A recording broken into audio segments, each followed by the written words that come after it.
Well, we'll have to deal with that for a bit.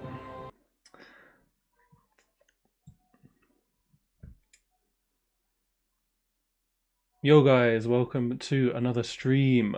We are going to be playing the Ainus today. This is a custom civ that has been updated pretty recently, and we have got one of the creators with us, Hinin. Welcome, man. So, yeah, this is the Ainus, who are from northern Japan, as far as I know.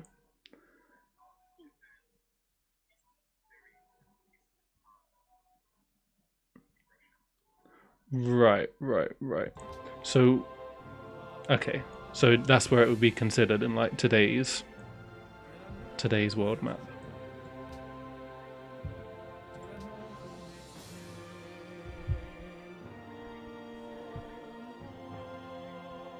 Okay.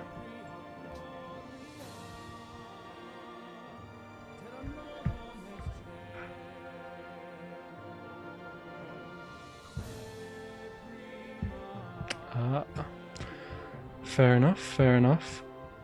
So yeah, this leader is Shakushayan, I believe.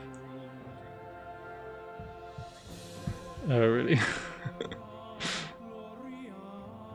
Okay.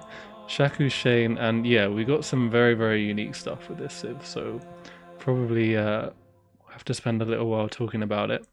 But essentially, it's kind of like a coastally exploration-y kind of civ.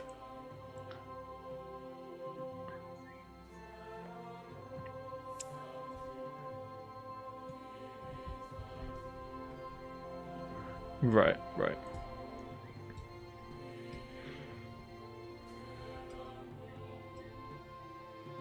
Yeah.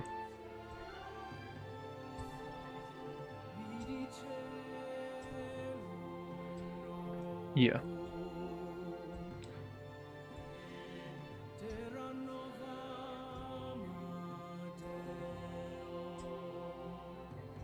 Yeah.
Yeah.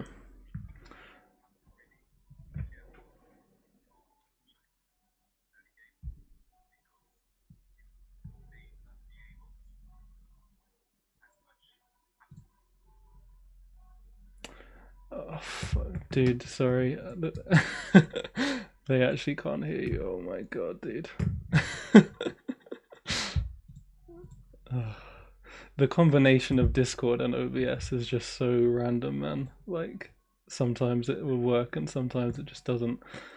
I'll try closing Discord. Yeah. Sorry, man.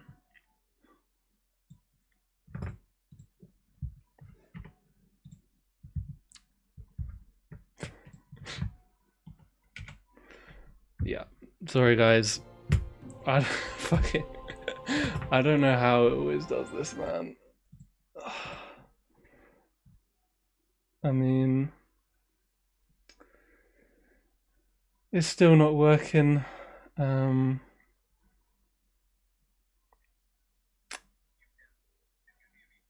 I can hear you, but it's just not coming through on the stream.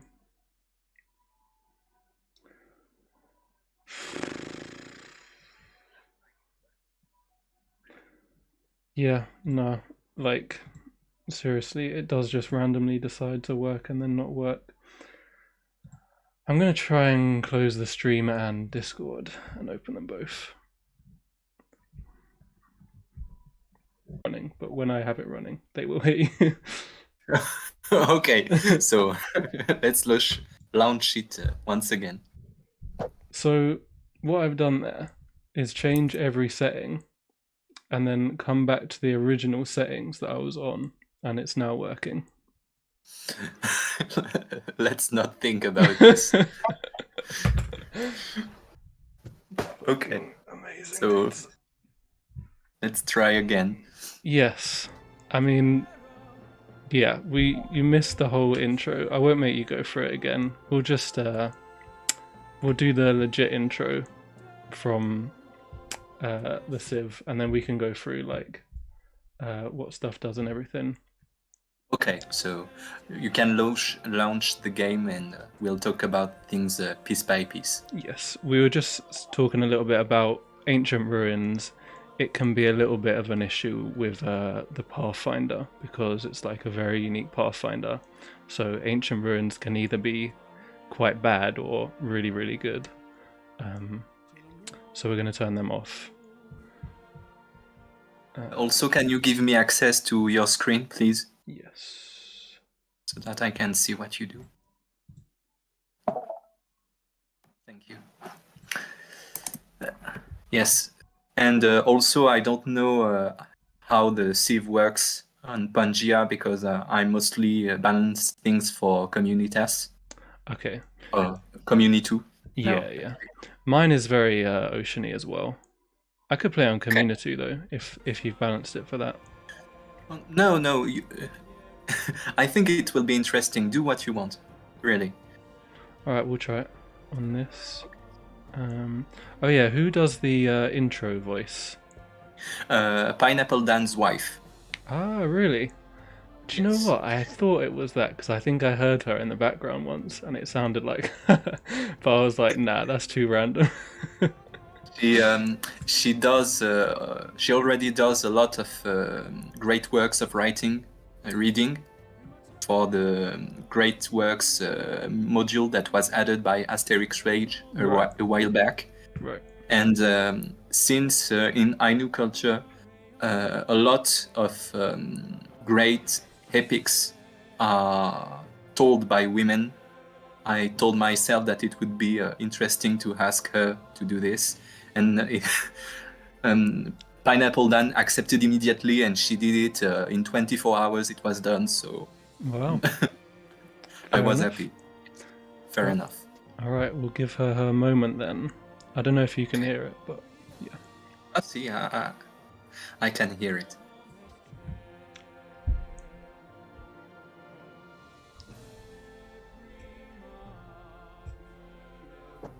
Greetings, powerful and proud Chief Shakushane. May the spirits feed your people and protect you against your enemies. For millennia, the Ainus have inhabited the eastmost islands and coasts of Eurasia, from Kamchatka to the north to Honshu to the south.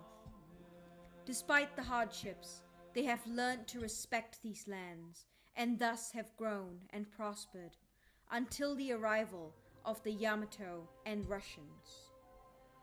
In 1669, despite your great age, you rose up and led a daring revolt, uniting the tribes for the first time in recorded history against your Yamato oppressors. You were feared and respected as a charismatic and unpredictable war chief who threatened their grip on northern Japan. Even in peace, you stood as a menace, and the shogunate had you assassinated to dominate Hokkaido, exposing the Ainus to centuries of persecution that nearly erased them from the lands of their ancestors. Oh, Shakushane, your people are calling your name again. Will you lead them once more to endure, fight, expand, and prosper in these new lands? Can you build a civilization that will stand the test of time? Very nice. I should hope so. It was I was really happy with what she did. So Yeah, yeah, that was nice.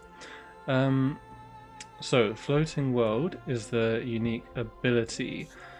Unmounted ranged units gain the Kirip Noi promotions, and civilian units gain the Prowl promotions. I guess we will come to these. Yeah, we'll have to. I can explain quickly what it meant, what it means. Yeah, sure.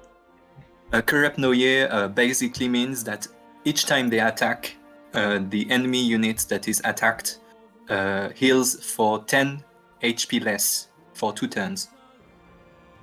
So Okay. whenever it is fortified or waits, it heals for 10 less. Okay. And Prowl is only so for civilian, but it means religious units, workers, settlers, and great people.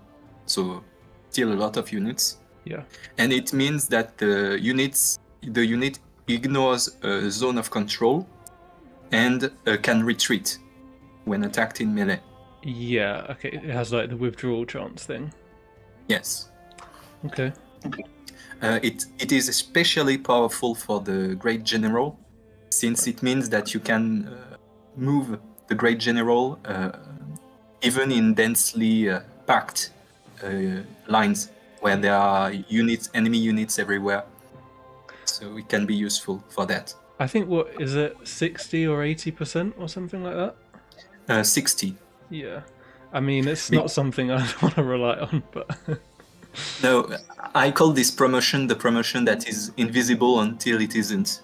Until it saves you from a lost worker or something like that. I do It's like really- leaving my stuff undefended, to be fair, so we'll see if it comes in handy. It's really meant for forward settling because it usually means that your civilian units tend to be a little more vulnerable, Yeah. and so it can be useful from time to time. Yeah. So connected cities plus 1% culture per tile away. Unconnected plus 1% production per tile away. And spawn a free pathfinder or unique pathfinder when you found a city. Yes. Cool. So usually it means that in the early game, it depends on your game plan, but if you found a city, for example, with authority very far away, it is one of the game plans that you can have to secure a good spot. Your city can be as productive as your capital quite quickly. Yeah, 20 tiles. I guess how big a map is something. A standard map would be like 80 tiles wide, I think. So yeah, you have to be a fair distance away to get the full bonus. But Yes. And it also means if you want production, it means that you have to leave your city unconnected. So if you grow it too much, you'll suffer unhappiness. yeah, I think that makes sense, like in terms of what you'd actually want, because you want the production on a city early, and then once it's got a bit developed, culture probably becomes more useful. Yes, it was the goal. Cool. Yeah, and we got this unique Pathfinder, very, very unique Pathfinder. So it's a ranged unit, and that means you get this promotion, I believe, from what I saw.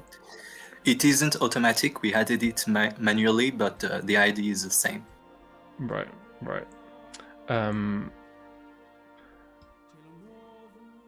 It says can use a short range attack, but I assume that just means it does a short range attack. Like you can't choose a melee attack. It has only one range, so it is more akin to the hand axe than an archer. Yes. It's like, yeah, so compared to an archer, it's one melee combat strength more. Same ranged combat strength, but you do get all of the normal like Pathfinder promotions and the not like ignoring terrain cost. And the Trailblazer and all that stuff that you can go into. And it also gets this quick study thing, so 50% more experience from combat. Not exploration. Yeah. If yeah. not, it would be too powerful. Can also build pastures, camps, and Katans. So, Katans is the unique improvement that I guess we'll speak of next. And the last thing is if they get to level 4. So that only needs actually 3 promotions, doesn't it? Yes. Yeah, that's why with Ancient Ruins it's totally overpowered. Yeah. So you can get, if you get an Ancient Ruin, it pretty much gets you straight to level 4, I think. The map one. Yes. Exactly.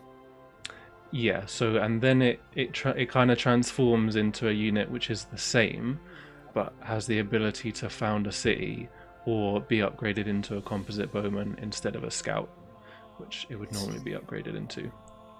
Knowing that if it is upgraded into a composite bowman, it keeps ignore terrain cost Yeah. and all the reconnaissance promotions. Yeah. So it can really give you a powerful composite bowman. Yeah. Yeah. Which, yeah, sounds like it could be pretty interesting. Combos are generally not the best unit, so I don't think it's gonna like take over the whole game for you, even if you had that. But founding a city does sound very, very good. Usually, I think on a standard map, you have basically 2 or 3 level 4 Matangitono before they become too dangerous to use. Because Right. as you see, they have only 5 combat strength. Yeah. So compared to a scout that has 6, even if they don't have the malice against barbarians, they are still very vulnerable. Yeah. So they have a window where they can be used in combat, and so the quick study can be used very efficiently there. But basically, by the end of the ancient era, they become very dangerous to use in combat situations. Yeah. Yeah. I can imagine that. So this comes with if we weren't doing unique components, which we are, you would still get this, right? Yes. The 2 basic components are the Matangitono and the Katan. Okay. So yeah, we'll talk about the Katan next. This is the unique improvement. Again, it's pretty damn unique, I would say. So it gets some pretty good yields. +1 food, culture, faith, and production. Must be built. Yeah, sorry. Sorry to interrupt you. Basically, it would be totally overpowered without the second half of the text. Yes, which is this malice, which is basically for any normal kind of improvement. Well, does this count like great person improvements, like and stuff like that? Yes, it counts all non-road improvements that you control. You can still put the Katan near another Civ's improvement, Okay. and it won't penalize you. Okay. Because it's something that you cannot control, so I think it would be too bad for you if you couldn't control this. Yeah. I guess there is one improvement which we'll come to. So yeah, you have to build it next to. So it can be built on rivers as well as coastal tiles, or just lakes. All sources of water, so lakes, coasts, rivers, any tile where you have water nearby. Yeah, but not adjacent to one another, and they cannot be built on resources, from what I saw as well. That's something I'm thinking about letting the Katan be built on resources without improving them, but it should be maybe something for the V6 of the mod. Yeah, I was definitely going to discuss that because I could see that could be like overpowered if you could do that, but at the same time it is a big like downside of it, because I'm sure we'll see here, like I can see some furs that I'll probably want to put a Katan next to, but then if I was to improve the furs, then that ruins my Katan. So it definitely makes it that there's a big downside along with the upside. Basically, what I think could be done for the V6, but I won't talk about it too much. But I was thinking about first not letting the Katan be put next to a city, so only in the tier 2 and 3 rings around the city, and allow you in exchange to put it on resources, even if it doesn't improve the resource. Yeah. So it gives you more freedom, but restricts you in other ways. Yeah. Fair enough. Version, it is restricted by resources, as you say. Yeah. And it has a lot of like upgrades as well, like a lot of tech upgrades, like sailing, theology, both fairly early, and then astronomy. Ends up being quite a lot of culture and faith that you can get from these, and they don't clear stuff as well, so you can build them on marsh and forest and jungle and stuff like that, which is always quite nice. But because it replaces the village, it means that you lose a source of gold. Yeah, you just can't build villages. You can't build the villages at all. It replaces it. Yeah. It usually means that this civ tends to have a lot of problems with poverty in mid-game. Poverty and science and gold are its two main weaknesses.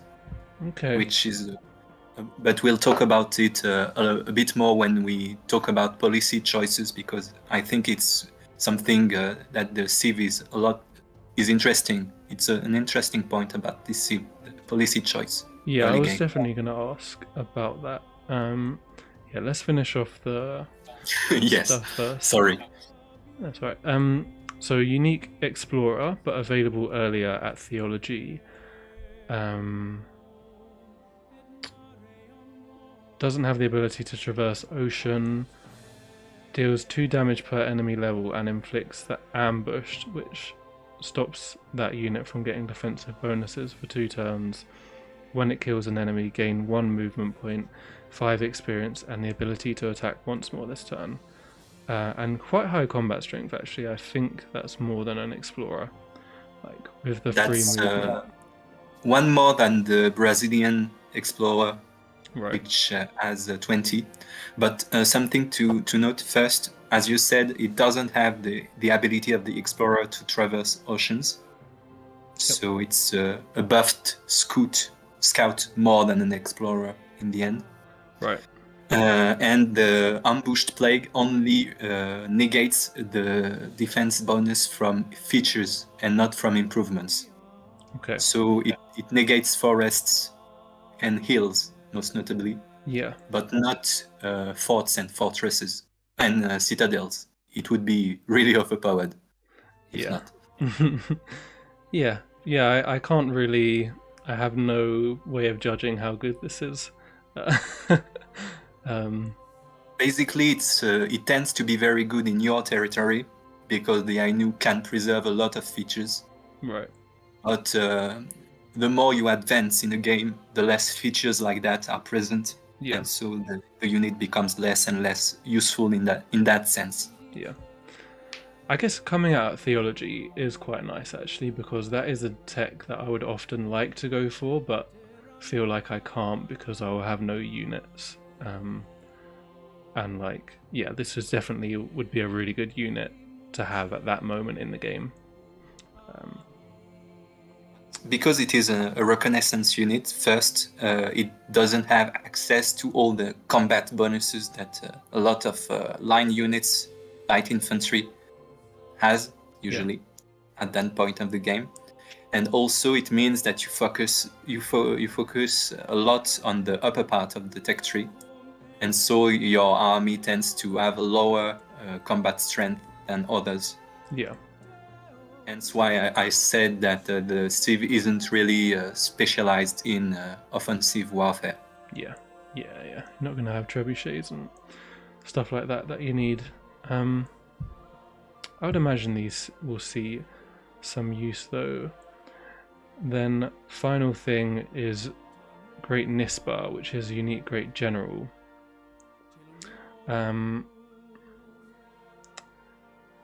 Yeah, you might need to explain this one because it's not all necessarily available on the tooltip in terms of the Okay. unique improvement and stuff. Okay, so first, the Great Nispa is spawned every 6 policies that you unlock. So it is spawned automatically, but it still increases the cost of future Great Generals. Yeah. So you can't just have it for free. It still increases the cost of the next. Okay. Then it provides a little bit of stability for your empire by reducing the needs from empire extension. You know, the one that increases each time you build a new city. Yeah, yeah. It reduces it by 7, maximum 20%. So it can. I don't remember exactly the number of cities that it negates, but basically, as long as you keep 3 alive, it's quite an interesting bonus to have. Yeah, I mean it's 20% basically because it doesn't really matter whether it's empire, source, or the specific needs modifiers. It's basically just 20 across the board. I think each city is usually 9%. So just keep it alive. You can't expand it or lose it in combat. Yeah. If you do, you lose the bonus. Yeah. Yeah. And also it provides a small defense bonus to nearby units. Yeah. That basically means that they take 3 less damage from any source. Yeah. For 2 turns. But you might actually want to expend them because it does have the unique improvement, right? The Cassie. As all great generals nowadays, unique great generals, the Great Nispa also has a unique citadel. Okay. This was Pineapple then began talking about making unique citadels for unique great generals a while back, and I followed the idea. Yeah. And basically, the Cassie is a citadel that has a lower base defense than the citadel, 75 instead of 100. Right. But first, it spawns a hill under it when constructed. Wow. So it's really good to place in heavily forested areas where you don't have a lot of line of sight. You put your Cassie there, and then you have a hill in the middle of your forest, and it can be really useful. Would it destroy a forest that it was on still? And it doesn't require feature removal. Okay. Also. Wow. And finally, it doesn't trigger the malus from the Katan. It's the only improvement that doesn't trigger the malus. So I think you still get the +1 gold, but yeah, you don't get the -1 food, culture, and faith. Yes, And exactly. I'm guessing it can actually connect stuff as well. So I feel like these could definitely be useful for Basically, someone on the Discord server told that the Civ has 3 unique units, but my answer was that the Matangitono and the Great Nispa are half economic units. Right. Because both can serve a lot of things, can do a lot of things for you economically. Yeah. So, but you'll see how it goes. Yeah. Yeah, Citadels, I can imagine this being useful in places. Citadels don't actually have the best yields in themselves until quite a lot later on, so it's not like you can just stick some of these around and and it will make good things that you can work. They provide a little bit of gold and science. Yeah. 1 gold and 1 science. Yeah. And also, since it preserves terrain features, it means that you gain yields afterwards also. True. Yeah, that creating a hill, I actually didn't think of that you could use it to help you shoot over stuff if you need in certain situations. It was basically the idea that created the unit. Really? Yes, I wanted to give a way for the Ainu to gain features since it was their ability to really play around features is what I think really makes their military dangerous. Yeah. I feel like there's so much to think about when you play this Civ. Like, I'm definitely gonna forget some of the stuff that I could be doing. There's like so many options. I agree that this Civ may be over-designed, to be honest. I won't lie about it. But basically it was a passion project. Gwenog told me that he wanted to basically help me with this because I had this Civ in a corner of the forum for a while now. And after helping him for the Brittany mod, he told me that he wanted to help me with this. Yeah. And so we worked for 3 months on this, and we talked a lot, we learned a lot. As I said, it is really a partnership mod. Gwenog did all the heavy lifting in terms of coding. So and DLL art. stuff. Yes, he did all the coding is Gwenog. So all the credit is for him because basically I have only the most minimal knowledge in coding. Yeah. I do design for Civ, for Vox Populi since at least 4 years. So I know things on that front. But in terms of coding, I'm basically, I have the most basic knowledge because it's not my domain at all. Yeah. Inform. So I learned a lot also, but it's really a dual project, as I said. Yeah, fair enough. All right. Sorry for that very long intro, everyone. Got some background and everything. Man, I'm just like I don't know where to settle this city because I don't know where I'm gonna be like ruining my Katans and stuff like that. So maybe this would be a good time to talk about the policy trees. I was actually thinking tradition, but that's only because I thought that the great person improvements wouldn't ruin the Katans, but they still do. So I think tradition is not the one. Basically, I think that each tree has its bonuses, its synergies with the Civ. Right. As I said, the Ainus are really defensive focused, so tradition usually benefits a lot from that. And also the ability to basically place your second city 5 turns before everyone. So it means that you can secure a good spot near your capital if you want. Yeah. And really protect yourself very well. So tradition has this for itself, that it can really benefit from this aspect of the Ainu kit. Yeah. Progress, I think, is the most logical for the Ainus. Yeah, that's what I was thinking. It really helps you counter the main weakness of the Civ, which is, as I said, a lack of science and a lack of gold. Yeah. And also the fact that you can defend yourself quite well if you manage to invest in things and really be hyperactive in the early game.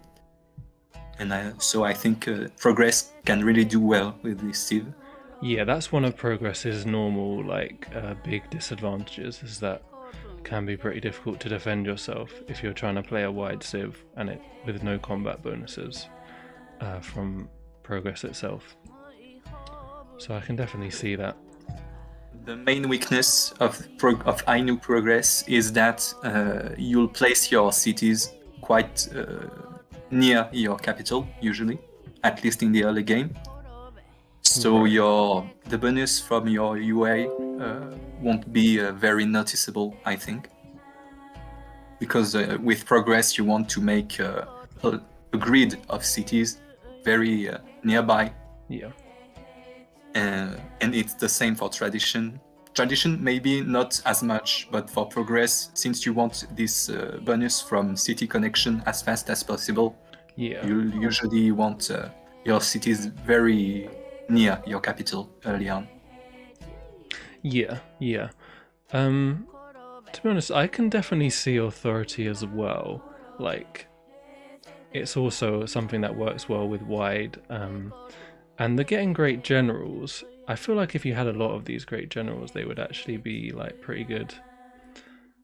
The unique great generals. Also, I forgot to tell about the Great Nispa that they can ignore terrain cost, Yeah. like Rico units, and also have increased vision. Ah. Nothing really enormous, but it helps also. Yeah, fair enough. And so Authority Ainu is the one that synergizes the most with the UA because it allows you to really go far and wide. And usually it allows you to secure natural wonders very easily in the early game. Yeah. If you have ones, several of them. The problem with Authority is that, as I said, the Ainu aren't good at conquering other civilizations. You can do it, but it requires extra efforts. Yeah.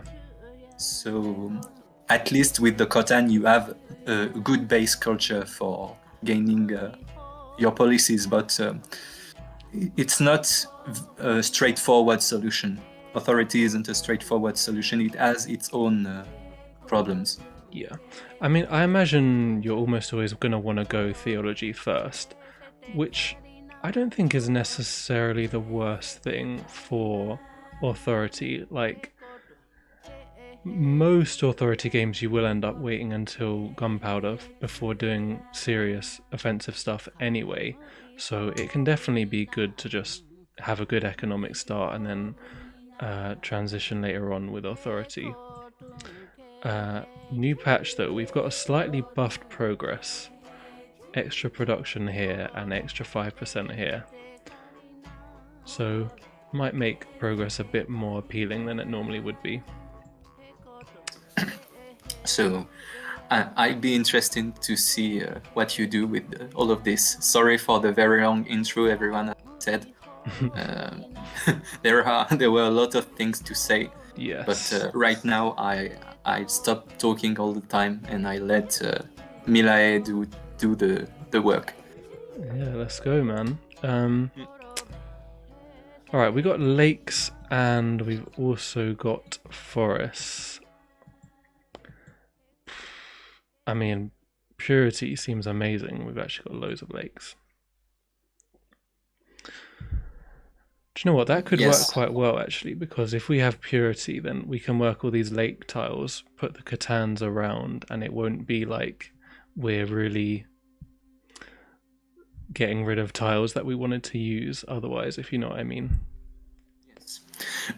Basically, when you want to put an improvement next to a Katan, you must think about the benefits and the cost. Yeah. And if you can put Kotans without having to be dependent on other improvements for yields, it's nice. It's very nice. Yeah.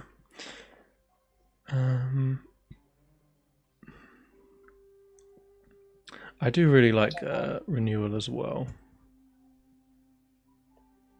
Do science, early science. So. The progress does.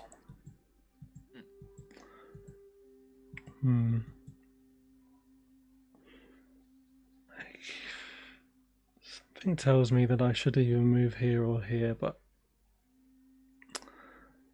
I don't really. I really want to see how you play alone with this. I talked too much already, so I would like to see your decision making with that civ, because as I said, it's still in progress on some aspects. The Katan is still a point of contention, I think. Yeah. And it will be nerfed, it will be buffed, but things are destined to change a bit. So I want to see how you do it for now, if you agree. Yeah. Do you know what? I'm trying to just actually figure out like where I want all of them. I feel like it feels like the best way to play is just going to be using the Katans and pretty much just ignoring uh like building some of these improvements, because say if I built a camp here, that would get me one furs, but it would ruin so many like good Katans that we could have. But I guess it's hard to know because there could just be some random like resource somewhere that I would want to put one anyway. So it feels That's quite hard to judge properly. that's why I would like to make the Katan placeable on resources in the future. Yeah. But right now, that's right. I tend to place my cities when I play the Ainu a lot more on resource than I do normally. So I think your idea is good here, but it's Yeah, your choice. do you know what? When you said that, I was like, I had thought of that as well, and maybe I should have gone on the marble, but that would have ruined my ability to actually have a coastal capital. And I can imagine that we'd want to just go and settle some coastal cities with lighthouses. So, yeah, let's go straight into trapping.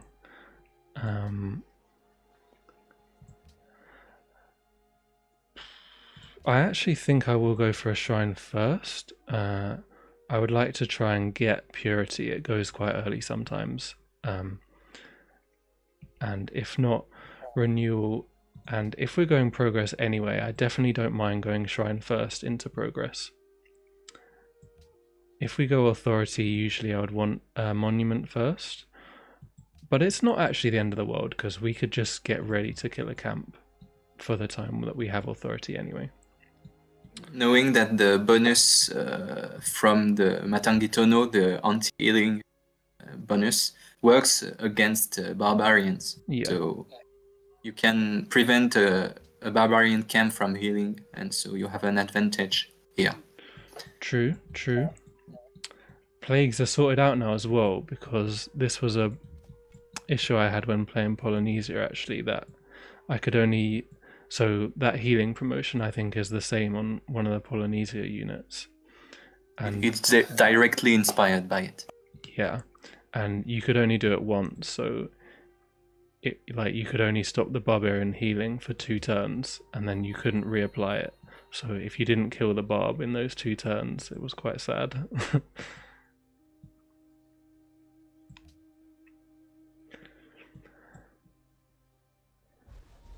Okay. Yeah, I guess we better kill that guy before he kills us. I forgot to ask about the music, actually. It definitely jumps out when you start playing. Someone else said it was a jam. I was enjoying it as well, actually. Where was the music gotten from? Oh, the music is from an Ainu singer called Umeko Ando, who died 15 years ago. Okay.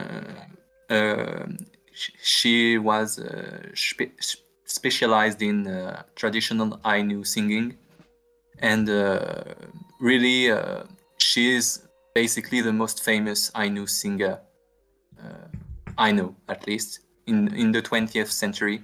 She made Ainu traditional songs a bit famous when she was alive.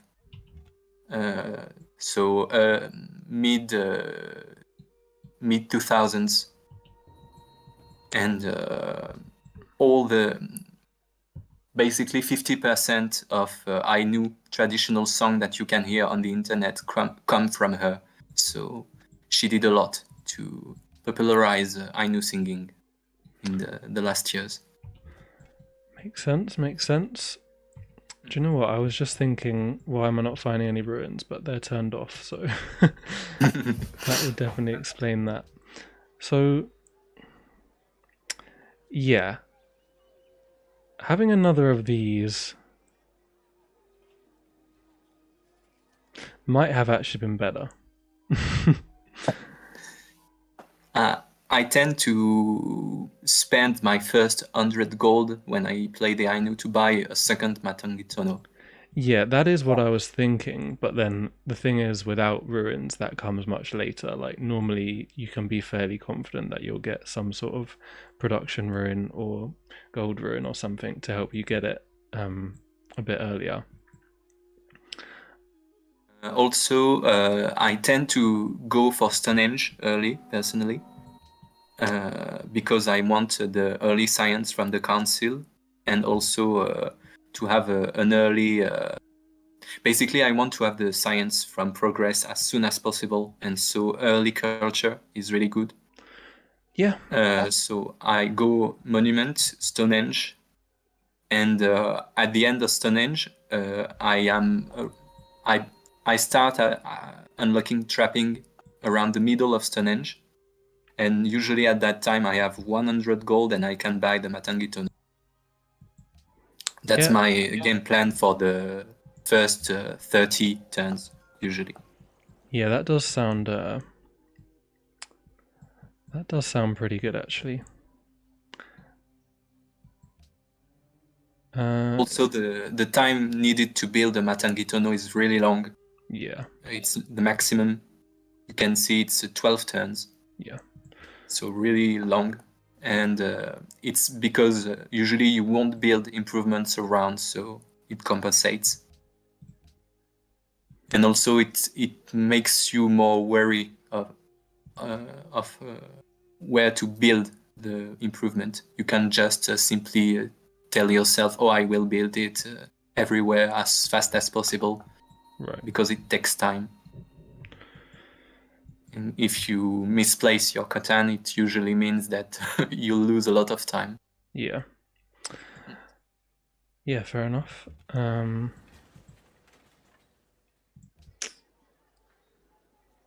you know what? I might just make another one straight away. Your choice.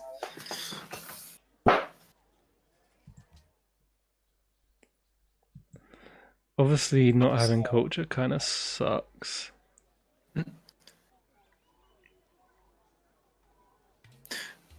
Do you want me to give you my opinion on that subject? Yeah, sure. I would go for Monument because, as I said, having early progress really it gives you the necessary technologies to really go on early, I think.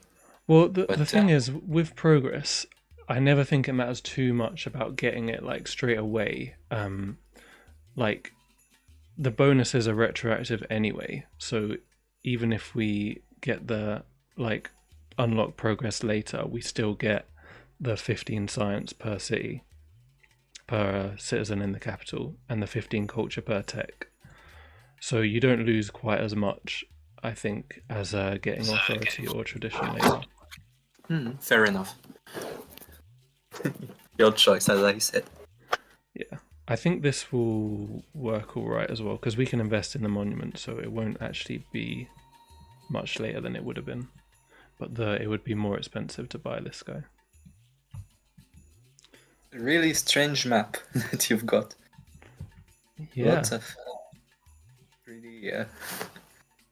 You can do a beautiful canal from north to south with a fort on the swamp there. true, true. Mm. I think I told you before. Yeah, it's kind of like a feature of my map that there's a lot of canal possibilities. I only saw you play on Pangaea, so Yeah, yeah, yeah. It's the same on both maps where like instead of inland seas necessarily like bursting the whole way out, they'll burst halfway out, and then that will allow you to build like the forts and stuff if you want to connect them.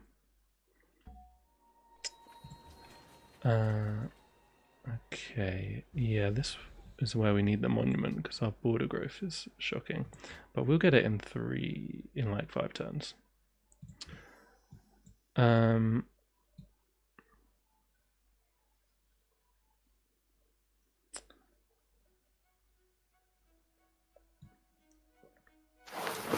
I think I'm just going to build as many of them as possible, even if we do have to like move stuff around later on. As I said, when you place too many Katans early on, it can be tempting, but it can also be a problem, because afterwards you're stuck with a lot of UIs that with about a bad mouth feel if you begin constructing other improvements around, and they begin to suck.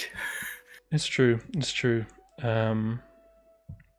I just think I want those yields though, like right now, and we may or may not have to move them. We'll cross that bridge when we come to it, I guess. How much damage did I take there? 22. 85. I guess I will just run away with this guy.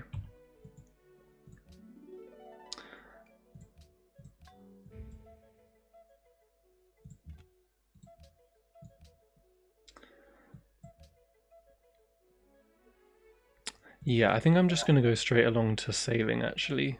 You gain food and culture from the Katan. Yeah. With this. Yeah.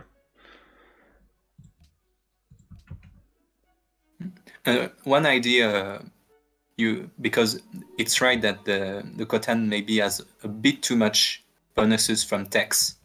But the idea was first that since you have to be mindful of other improvements around each time, it reduces a lot of your freedom on that aspect. And so throughout the game, you gain more and more culture, and so you gain a bit of freedom in a sense. Your Katan don't become useless with only one improvement adjacent. Right. So you can begin to build maybe little things around, and also it's not an improvement like the Polynesian one that you can just place and forget. Yeah. Because it will always give you the bonus. In the end of the game, with all the bonus from techs, it gives you 7 culture per Katan. Yeah. But as I said, it's really in optimal situations without any adjacent improvement. Yeah. Yeah. Okay. I hadn't also thought of that particularly, that they can maybe still be good even with an improvement once they're buffed up by the techs. So don't forget that it's a unique improvement, so ideologies buff it greatly. True. And since it's a village, it is improved by rationalism. Yeah.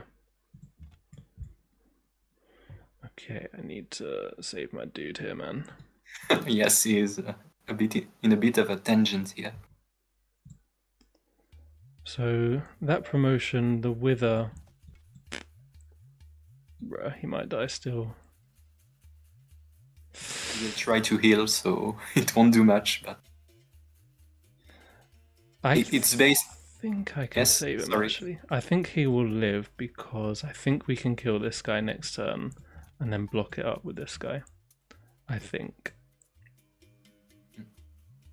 Oh, also, I didn't say it, but the 3D model for the Katan isn't made by us. I don't have the name right now, but obviously the credit is for the one who did it. Yeah. I'm actually working on a new 3D model for the Katan, but I'm learning Blender for this, so it's not for tomorrow, unfortunately. Okay, so this Ainu mod, was it something that you started working on that had already been done before? Is that where the model came from? So the concept of the Ainu mod, isn't new. There is already one made by Light in the East for Classic Civ. But I wanted to really do something new with this Civ and its kit, mostly because Vox Populi adds something that I really like, and that's the plague system. These promotions that affects enemy units negatively. Yeah. I think you're alone, or maybe a bit alone. So Yeah. progress seems logical. But all these promotions that affects negatively enemy units really resonate well, I think, with first the Ainu thematically, because they use a lot of poisons. Okay. With the promotion is all about poisoning, basically. They are hunters that use tundra hunters that use poison to kill animals far bigger than and dangerous than usual. Okay. And so the idea was to make a sieve with as few direct combat bonus as possible, but a lot of plagues to really benefit not from buffing your units, but from debuffing enemy units. Yeah, makes sense. So when is like they had is this something they did in war as well? The poisoning? Yes, they had basically they use a flower called wolf's bane in Europe. Okay. I don't know if you know about it. I mean, I recognize Uh, the name. I don't personally know what it is. it's called aconite, more in scientific terms, and it's basically one of the most poisonous plants that you can find in nature, at least in the northern hemisphere. Yeah. It's called the vegetal arsenic. So yes, it's dangerous. Yeah. And they are famous, for example, for using it to kill bears. The bear is a really important animal in Ainu culture, and basically Ainu are hunters that consider that each prey is the receptacle of a spirit that allows itself to be killed for the Ainu. And Okay. so the bigger the beast, the bigger the honor of killing it and liberating its spirit that for the gods. Okay. They are animist culture, semi-sedentary, but not agrarian. So it's quite a bizarre combination. What does that mean? Not farming. Yes, no farming at all. Okay. A basic nowadays Hokkaido, where most Ainu originate from nowadays. Hokkaido is the agrarian island of Japan, but it was really much forced to be by the Japanese government during the 19th and 20th century. Yeah. Before, it was a really savage and forested land with little to no farms. Yeah. Fair enough. So it requires the Ainu to be very mindful of animal populations, because they aren't nomadic. They are on this island in the middle of the next to the Pacific. Yeah. They can't go elsewhere, and so they must have a low population and really be mindful of hunting grounds, territory, prey patterns, a lot of things at the same time, which basically mean that when the Japanese came on the island and began disturbing all of this, it only went downhill afterwards. Yeah. Hence, it is why the Katan suffers such a malice from adjacent improvements Okay. thematically, Okay. because the Ainu were really screwed up by the way Japanese settlers disturbed the ecosystem of the island. So what actually a Kotan is it like an Ainu village? It is an Ainu village, but the Ainu have a certain way of seeing their social organization and the way they relate to nearby lands. It's not very different from a village in terms of meaning. It means village in Ainu language, but the idea was to make they are very independent communities with specific hunting territories. As I said, each is very mindful of prey patterns, of what enters the territory that could disturb the prey. Yeah. There are traps everywhere to hunt for odd travelers because, as I said, flee. Because basically one hunter that isn't where it should be can really lead a community to famine. So it's a very arduous community that wants to live in autarky and has ways to defend itself quite well. Okay. As I said, there are usually around ancient Kotans, there were arrow traps with poisoned arrows. So you wouldn't want to approach one of them unaware. Yeah. Hence why it gives a defense bonus also. Yeah. Yeah, makes sense. Cool. I really talk too much. No, man. It's all good. Man, I think this purity is going to be really, really good. Like, we can work the lakes. There's so many marshes around here. Hanoi is always having a go at me for how many marshes there are. And I always tell him it doesn't matter because marshes are rubbish anyway and you'll clear them. But we actually don't need to clear them because we can build the Kotans on top of the marshes. So, yeah, I like... I think this could be good. In terms of pantheons, there are a lot of possibilities once again, I think, with this sieve. It depends on what you want to do, but I like to go either God of the Expanse, because the sieve has a lot of early culture. Okay. So it really boosts your border growth a lot.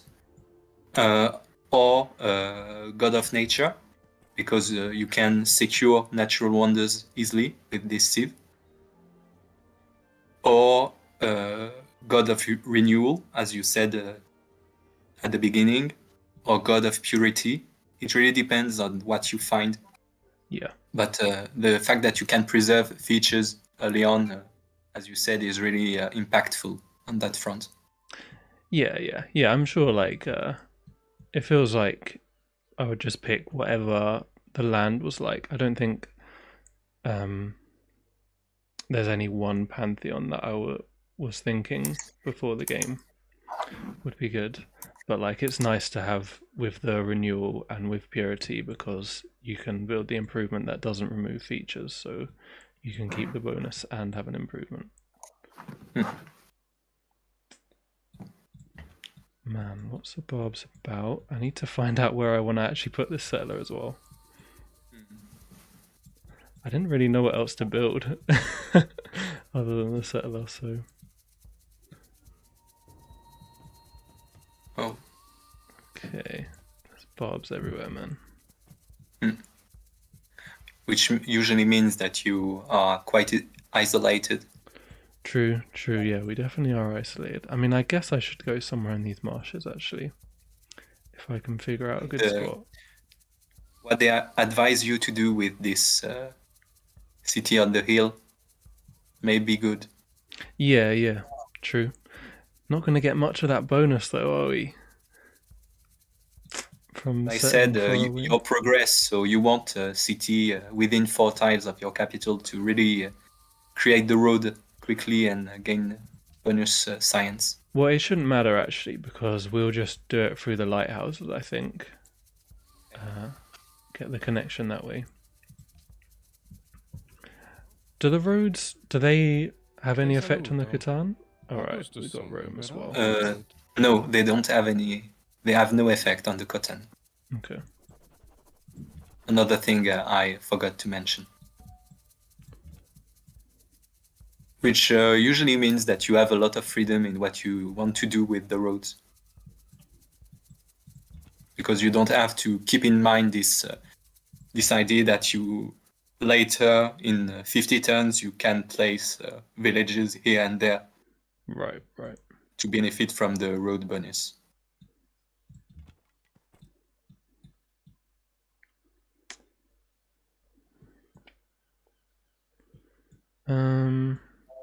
If I were you, I would take this warrior you have, embark it on the lake to protect the village, the settler next turn, and settle this spot. But it's only an idea. No, I'm thinking of that. Like, yeah, I don't think we need to settle this close because, like I said, we'll build the lighthouse for the connection anyway. But I just don't know where else I would put them. But like ideally, I would want to settle the cities further apart, especially because the Katans basically take more space because they're going to remove, probably mean that we're not going to build improvements in between them. Do you know what? I might go organization first. +3 production is huge. Even more if you go far away with your settler. Yeah, exactly. Then again, we'll get fraternity later then. But since you go fraternity later, it means that you lose culture in a sense. Because you have less science. Well, you get it back because you get the science anyway. Like, you still are going to research the texts, and technically each progress policy you have means you get more culture for each tech. But like, yeah, your culture would be quicker if you just had the techs quicker. 3 is just so much though.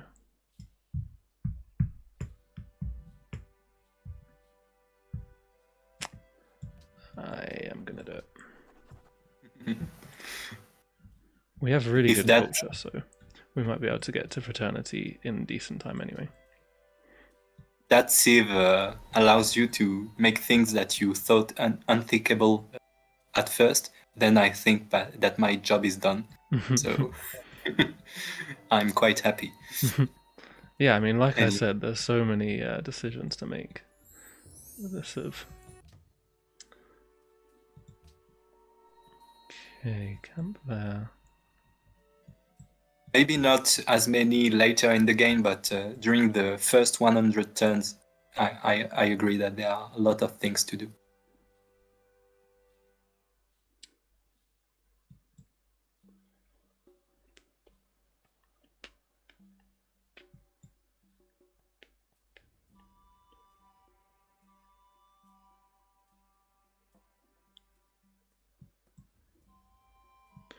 I might settle here.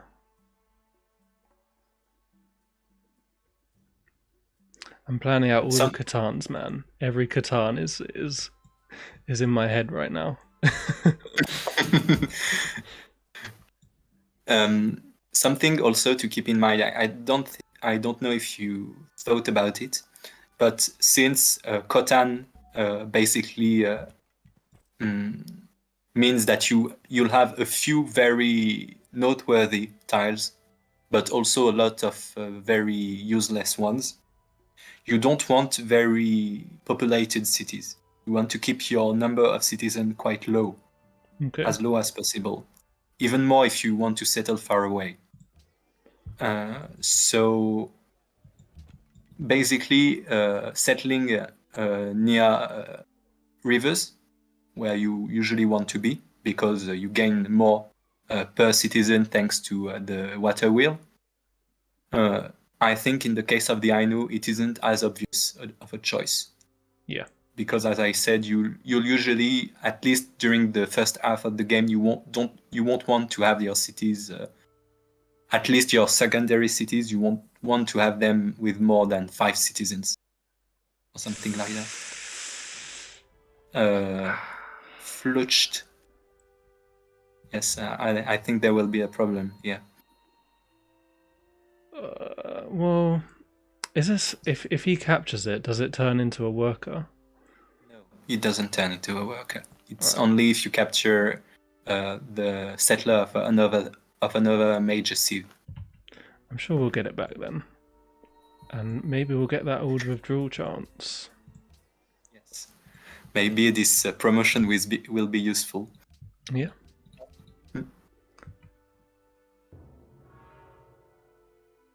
35 Stonehenge. Ah. Oh. He didn't Take it. He didn't see it because embarked units only have one vision, I think. Yeah, well, I know it feels like the barbarians have more vision than one sometimes from the way that they hunt you down. Because they are a hive mind. Yeah, I guess it is that. Like, once one sees you, they're all of a sudden, like, 5 of them come around you. Yeah, let's get this down.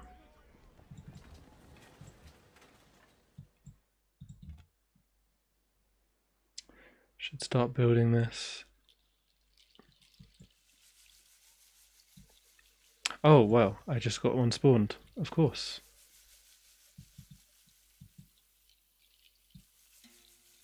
That's pretty useful. Later into the game, it's less useful, as you can imagine, but yeah, as I said, it's very much oriented towards very early game. I guess at least, so you would still get one of those even if you were at like theology or something. And then you would upgrade it into the Matagi. Yes. And keep you lose Kerepnoye when upgrading the unit. Yeah. Because the upgraded units aren't ranged. Yeah. But you keep quick study, which is always useful. Ah, yeah. Yeah, that makes sense. And since, again, this is a new patch, commandos are a thing, so we would upgrade into them. Yes, and the Matagi upgraded into a commando can be quite frightening, I think. You've actually Especially had a chance to try it out, or were you using the tweaks mod or something beforehand? Yes, it was present in the tweaks mod before, so I tested it out. And basically, the commando has 25% attack bonus when attacking, and the part of the Matagi that allows it to basically attack again when it kills a unit allows it with the bonus from attacking from the commando to really blaze through enemy backlines. Yeah. If you find, for example, siege units, undefended siege units, you can really quickly come, kill 1 or 2 and go away. Yeah, that's like when I saw the commando changes thing, like when I saw them proposed, I was really a fan of that idea for the commandos of giving them like the bonus attack for the siege weapons. I guess just having a bonus attack kind of makes sense as well, but yeah, I thought that was like a really cool use of commandos as siege weapon killers.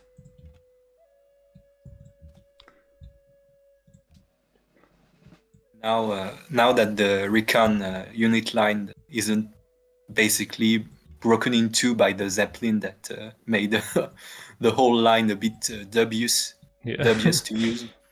Now it's far more interesting, I think. Yeah. And as you can see, the barbarian unit can't heal. So yeah. You'll kill it eventually. Exactly. Get a decent amount of great general points. Get one of our greatness bars. I think Greatness. I don't think you gain great general points from barbarians killing. Well, no, but we got a quest. Oh yes. But once you finish your progress tree, you'll gain one for free. Oh yeah, true. The idea behind this bonus was to allow the greatness path to be seen, whatever your game plan is, because usually civs with unique great generals are pushed toward domination. Yeah. Because it's the most efficient way to obtain them. But with this bonus, you can go progress and still have a greatness pass. Yeah, yeah. That's actually really useful because there are some games where you play as progress or tradition and you really, really just need like a great general to solidify your position or something to steal some squares. But it's hard to get them.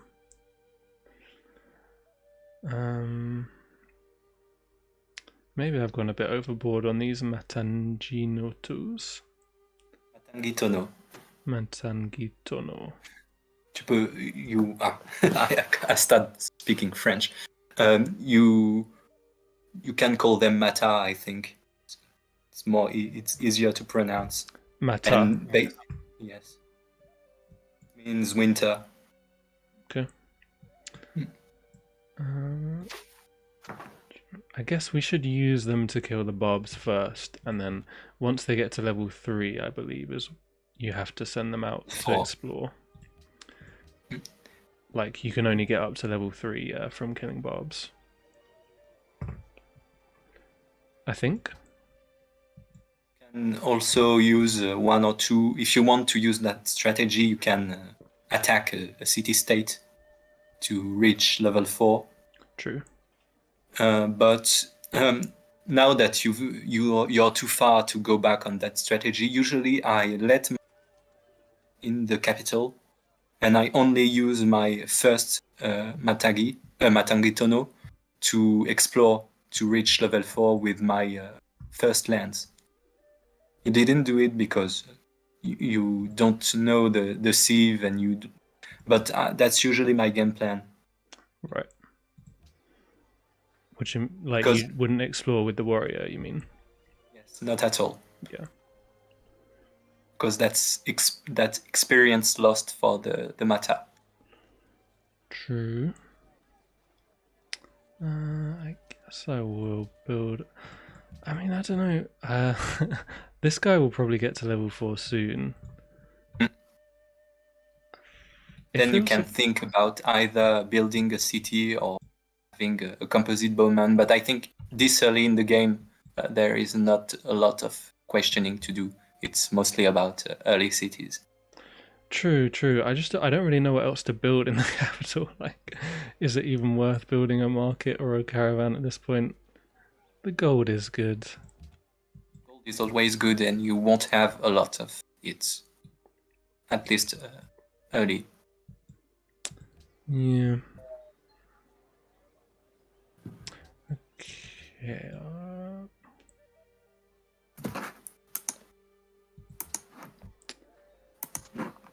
I think I'm just gonna build another one, and then I will build a market after that. Right, people are getting pantheons. I'm hoping we're pretty safe on religion.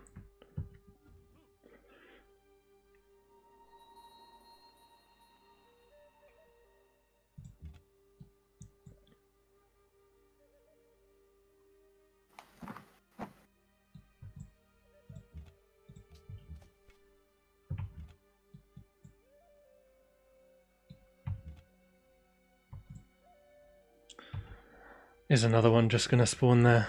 That would be annoying. Don't be trapped by the Mata.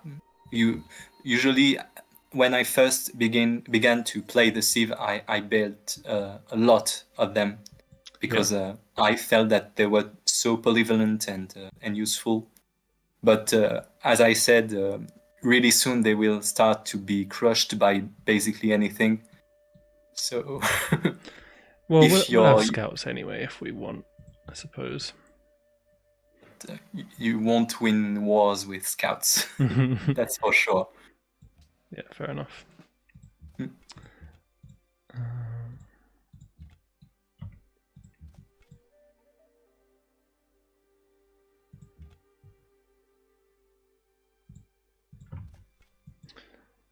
Well, might as well try and level them anyway. Keep an eye out on Rome for... Yeah, I'll try and level them anyway. I mean, they are really cheap, so even if they're not super useful, I feel like they could be worth building just to help us like clear out bobs and stuff. Get this quest on. find some more locations for our cities. And build improvements. I mean, they're cheaper than workers, so... Yes, with a tundra bias, even though we don't really see the tundra here, but usually you have a lot of camps around, so that's why they can build camps and Kotans. Yeah. They can basically replace your very early workers. Yeah, I mean, I guess I can't... Unless if you have a mining resource or a quarry resource or something, then you would have to get some workers. But like, I find it unlikely. Yeah, true. I find it unlikely you'd want to build farms, which makes sense with the Civ.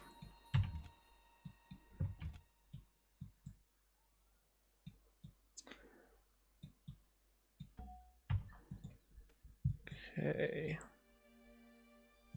And also the fact that you can use your mata as a settler means that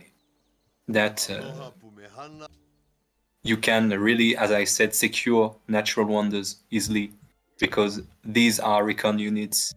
They can flee quite well. True. If there are barbarians, they can still go away and come back. But if you have a settler, it's far more complicated. True, I need to bloody find some natural wonders, man. I have one, the El Dorado. Oh yeah. I didn't even think of it, because it's usually something I wouldn't care too much about. Problem is that Rome is just next, so... True. I don't think Ainu arrows would do well against legions. Yeah, I mean, it would be difficult for him to actually attack a city here. Like, there's no places for catapults, but obviously if it just gets surrounded by legions, then the forest even helps them a bit.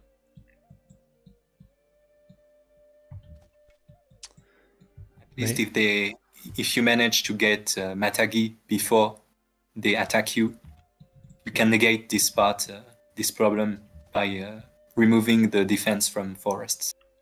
True. Okay.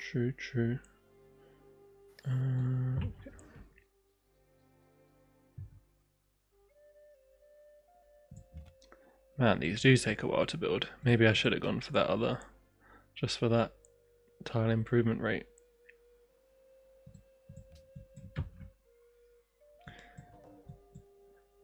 And I'm wondering if I just hover around with loads of these guys and pillage their iron repeatedly. You won't have iron. Yeah, exactly. Not on my watch. I'm very tempted, man. I'm very tempted to anger Julius Caesar. Oh no, Augustus, very much.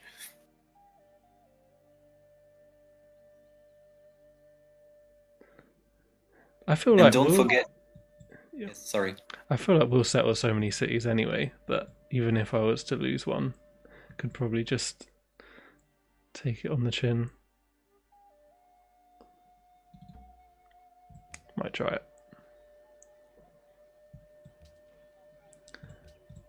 Okay. Get to keep your citizen number low enough, because you'll have a lot of cities, yes, but they will usually lack science and gold, and so the unhappiness can skyrocket a lot. Yeah. In the mid game. Yeah, I mean, technically, if we get this monopoly, that would be really helpful, but it will be difficult to get without ruining some of our things.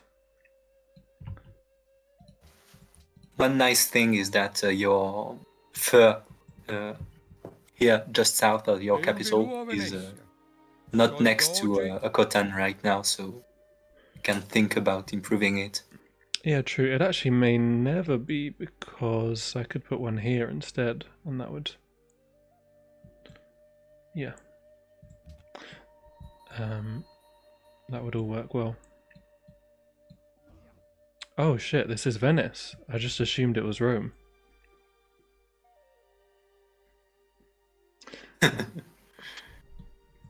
At least if you can maybe try to make sure that Augustus goes for Venice and not you.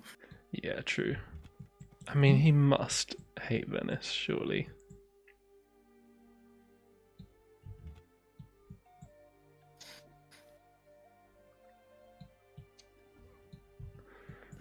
I might just flip in hope on that withdraw chance down here and not send an escort.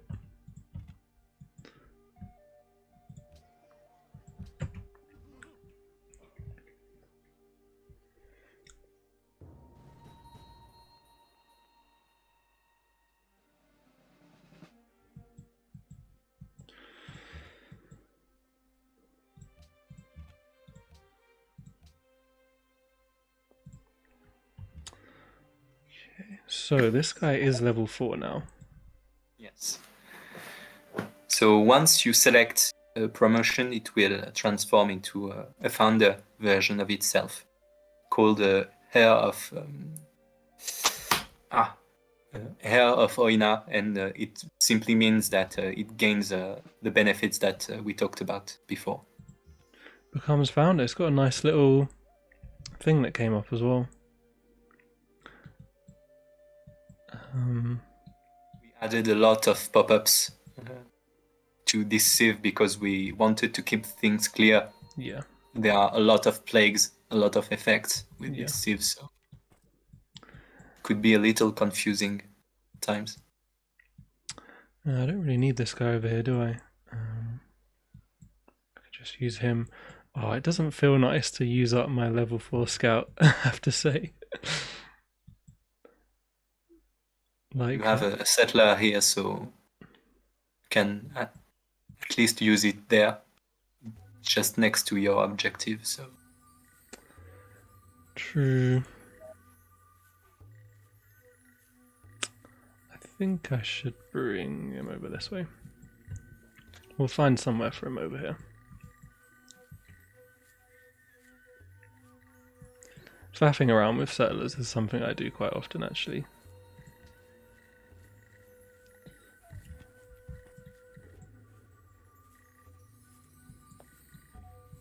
I am under the impression that you have the entire landmass for you. Yeah, seems like it. I mean, it could be like a very snaky one where there's some other civ like barely connected. But we got Polynesia who can be anywhere anyway. I'm not used to see such high scores this early in the game. Really? Because I don't play. Yeah, wow, we're way behind. Jesus. I did put this on Immortal, right? Scary stuff. You have a super marsh, a super swamp. Yeah. I feel like that has to be one of the better things you can possibly get, actually. Oh, they're coming this way. Well, goodbye, Mata. Yeah, I think I don't know whether to settle it on the cocoa or on the banana. I don't think it matters that much. Don't forget that if you are in a situation where you need to place a fortress, a citadel, putting one on the cocoa can be really nice since it will place a hill under it. True. I like the sound of that. Make a good defensive line. Yeah. And you can put a Katan just south of the Eldorado to have a 55 defense tile also. Yeah, this should work out, I believe.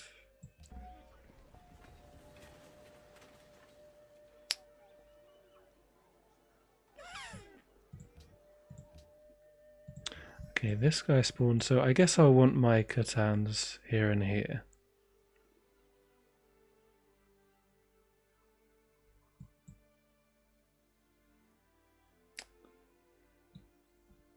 So, yeah, I'll just buy one of those next turn.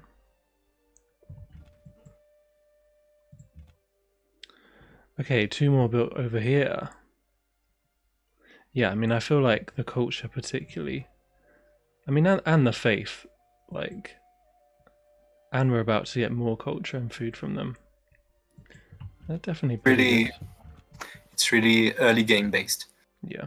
Even though, as I said, the kit is so bizarre in some aspects that I don't know how well it fares really in the very late game when you have so many Kotans everywhere and the culture can go very high. So as I said, the balance isn't quite perfect right now, but I intend to keep an eye on it and really make the improvements necessary. Keep it interesting and not OP. Yeah, yeah. I mean, I can't really say for sure right now. Like, there isn't much that I would say is super powerful later on, compared to a lot of other civs. For example, 7 culture for the unique Polynesian improvement is basically something that you reach quite often True. later in the game.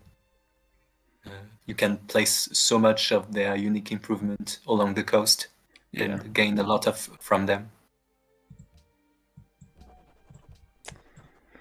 Okay, let's get towards that fraternity then, since we're nearly at sailing.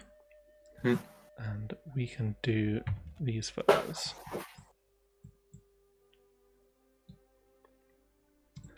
I still don't really know what is going on over here.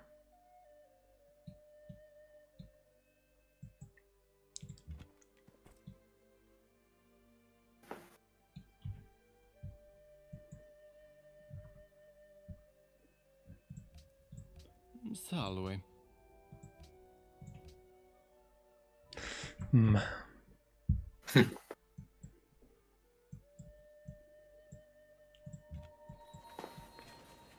So, is the Ainu something you have like a particular interest in? I didn't want to bother you with this, but since you ask, basically, my name on the forum is Hinin, as you know. Yep. Which is a Japanese name, which is an ancient Japanese name for basically the untouchables of Japanese society. Okay. During the Middle Age, it means basically non-human, Hinin.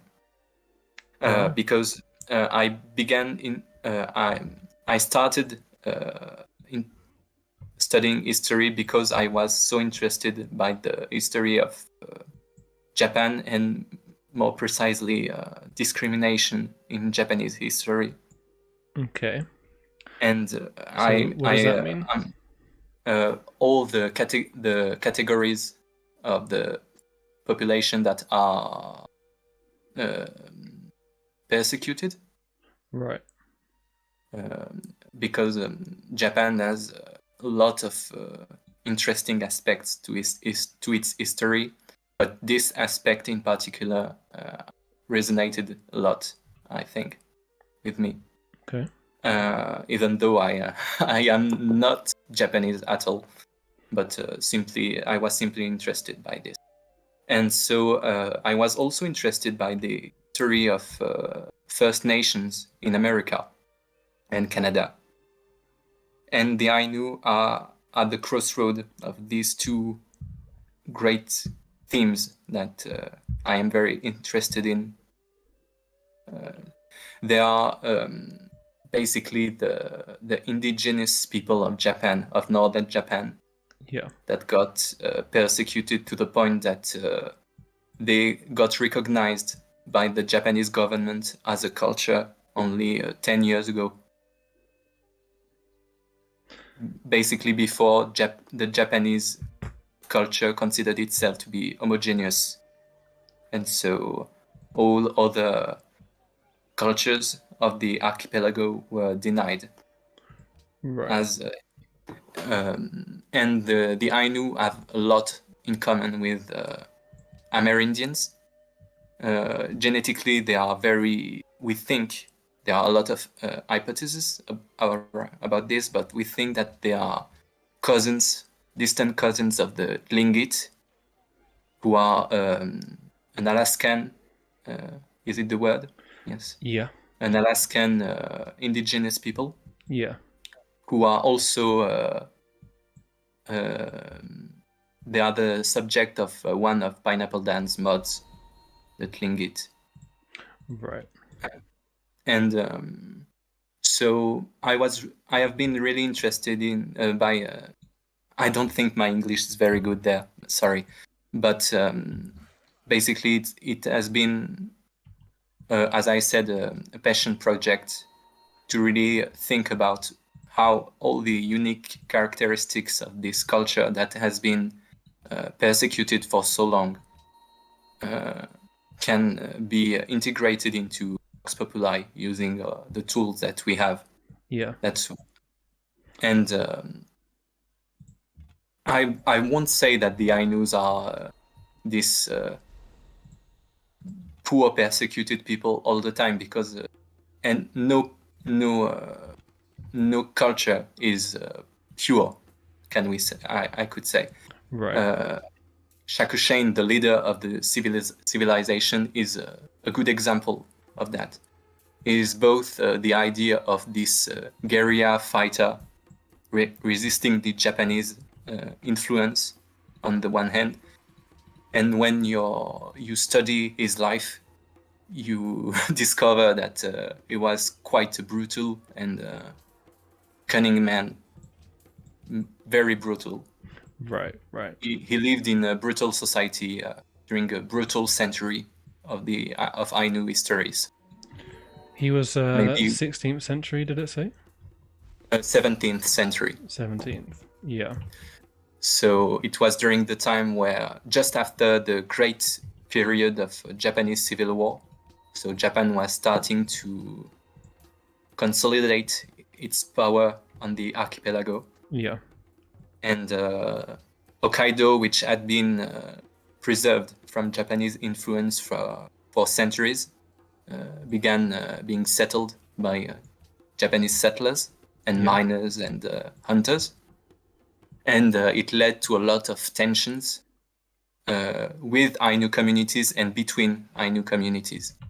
And basically, Shakushain rose during this period because he was a warrior that became a chieftain because they needed a warrior at this time to fight another Ainu tribe. And so it's basically like the Celts, a lot of infighting, a lot of bloody feuds between tribes. Yeah. And what Shakushain did was he managed to redirect this anger and frustration against the Japanese. He managed, after vanquishing the tribe he was fighting against at first. Yeah. He rallied all the others against the Japanese by simply saying, see, all our hardships come from Japanese presence on the island. Right. Help me and we will... it's basically defensive xenophobia. Yeah. I won't I won't hide it. And what is impressive with Shakushain's life is what he did with the meager resources he had. Because at this time, a lot of Ainu tribes were basically in a state of famine, constant famine. Yeah. Because Japanese presence disturbed trade patterns, and Japanese traders made sure to make Ainu tribes dependent, very dependent on Japanese trade to survive. Right.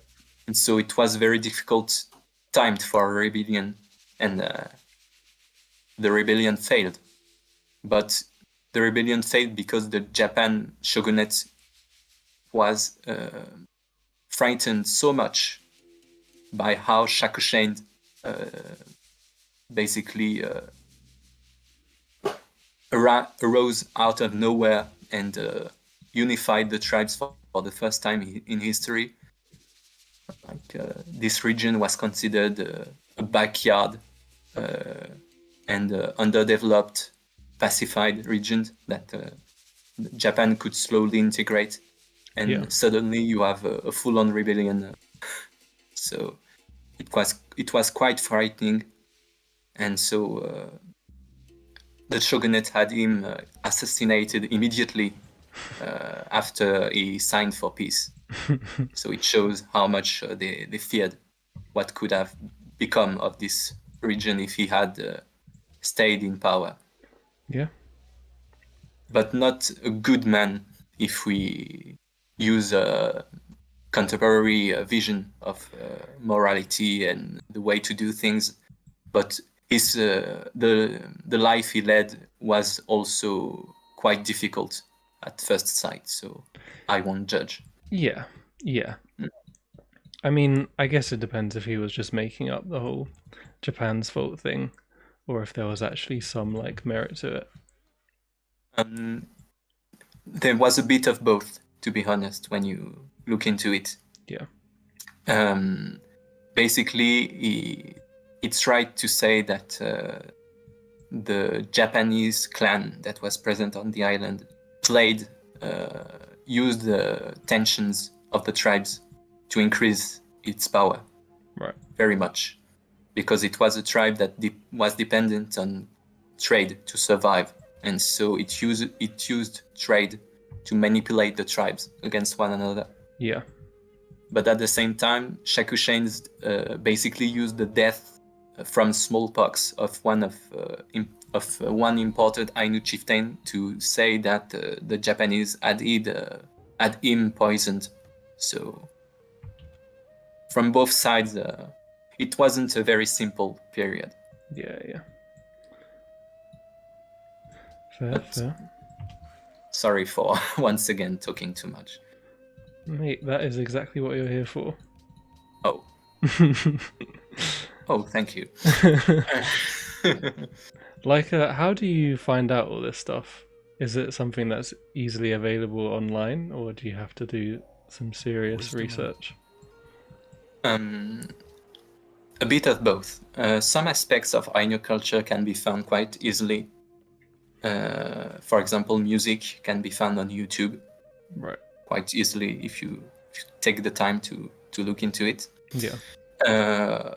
As for Shakushain's life, there is a book made by a historian, an American historian, that is quite complete and really helped a lot in terms of sources and in terms of summarizing this period that was very, very complex, because there were a lot of alliances, battles between the tribes, a lot of things all the time. So, but yes, and the book can be found on Google Books. So once again, not that difficult to find. Maybe I should put the name of the book in the credits, because it was really important in allowing myself to be a bit more precise on some aspects of the Thieves' Kit. Yeah. You're right.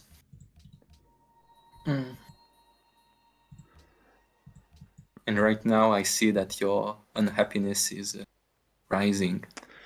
True. I could buy some salt. We got very good money, actually, thanks to the El Dorado as well. Oh, yes, mate. I was actually really hoping this would happen, where we built the Katan and then we got a stone spawning underneath it. I managed to get around your resource block. Yes. Oh, there are a lot of them. Yeah, wow.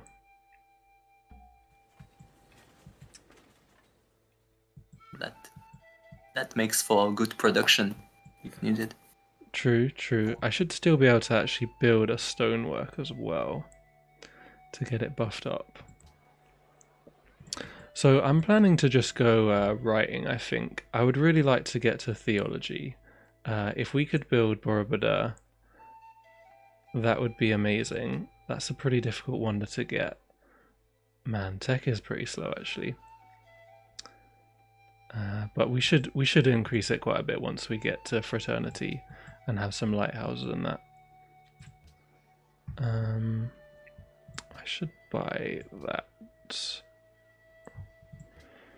But yeah, plan is get writing and then try and rush towards theology. Lots of good stuff for us there, even just the Matagi or the buff to the Katan. I mean, what are your thoughts on this game so far? To be honest, you go full upper half of the tech tree, which I wouldn't dare to do usually. Really? Go really full half. But at the same time, you're so isolated. You're protected very well, I think. So there, it can be an interesting choice, I think. Plus the production from boosted production from progress is nice. Afterwards, I don't know if you won't be obliged to go on the bottom half because you lack production to do some important things later, I think. But if you manage to get enough science, you can cruise through the lower half later. Yeah, it could be that we need to go construction actually, at least to get the walls and quarries. Like, I'm not sure I really need any of these other ones actually. Yes, but at least I think animal husbandry and construction could be really useful. True. Do you know what? I might wait for a bit with animal husbandry so I can try and sneak in some more Katans and not get them blocked.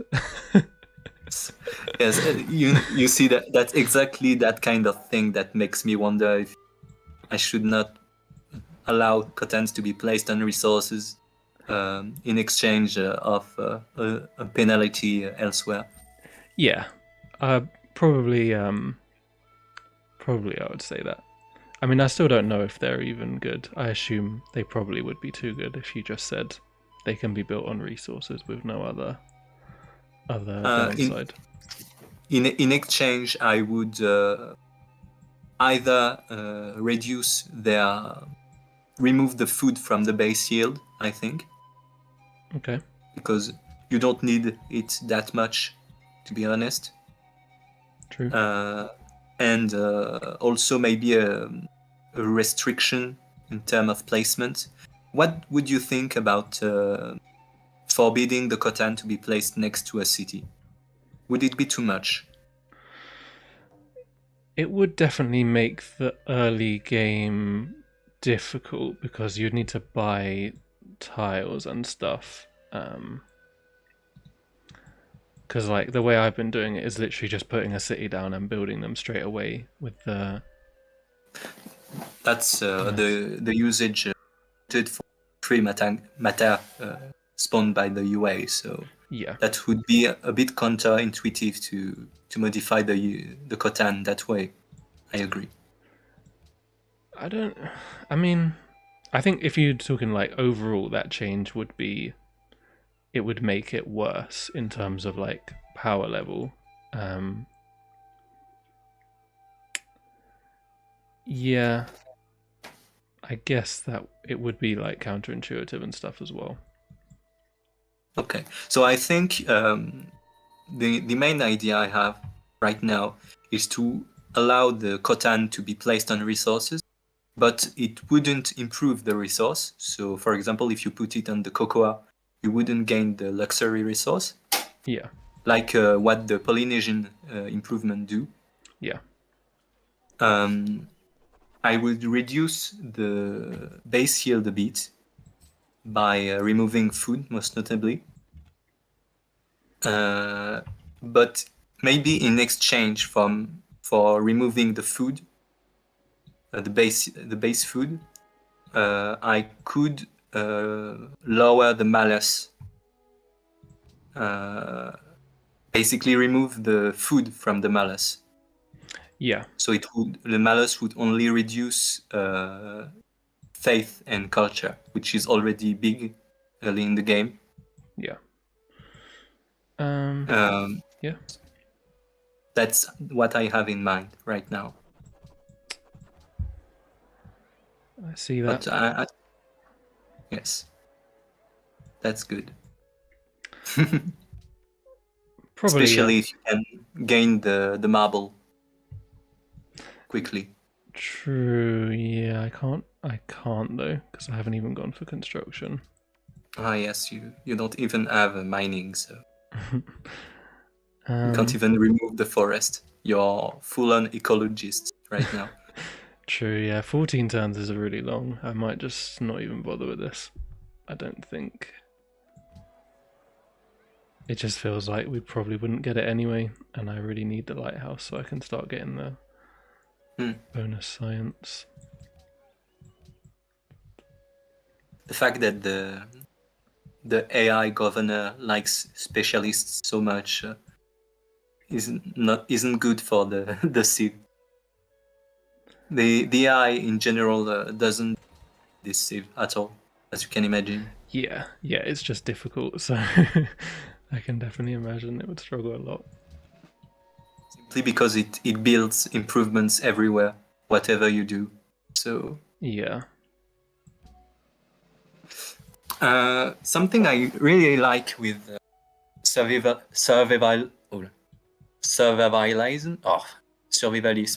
3. Survivalism. Yes, sorry. Is to improve them to composite bowman and then try to go for the bonus that helps the promotion that boosts them when they are alone. You see what I mean? Infiltrators? The archer promotion. Yes, infiltrator. Because with survivalism 3, it really makes a very independent unit that can pack quite a punch. And also, since it keeps ignore terrain cost, it can really do a lot of things. True. But as I said, a city is always useful in the early game. Yeah. It is, yes. Do you know what? I feel this is definitely a Civ that I would like to play like multiple times. To be honest, because I feel like there are these choices that you could make differently each time, and I honestly don't know which choice to make each time. So I would like to try them all out, if you know what I mean. Yes, I'm happy that you're so interested by the Civ. Yeah. Really, one thing that happened a bit accidentally, but I'm quite happy with in the design, is that the Civ, as we said earlier, allows you to go in very different directions.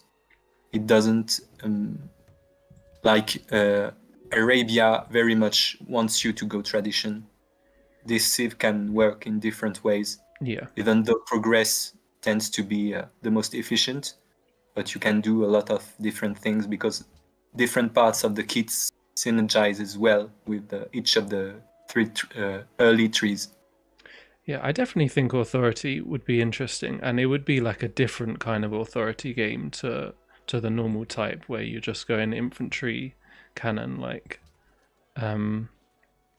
You definitely use the scouts and stuff quite a lot, so it would make a lot of the early game very different to other Authority civs, which is definitely nice.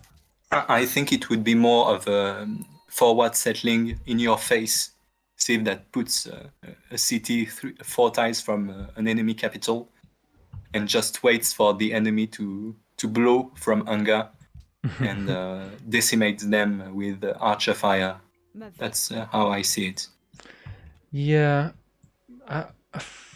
I'm not sure the archer thing would happen too much, just because if you can avoid making archers, I normally would.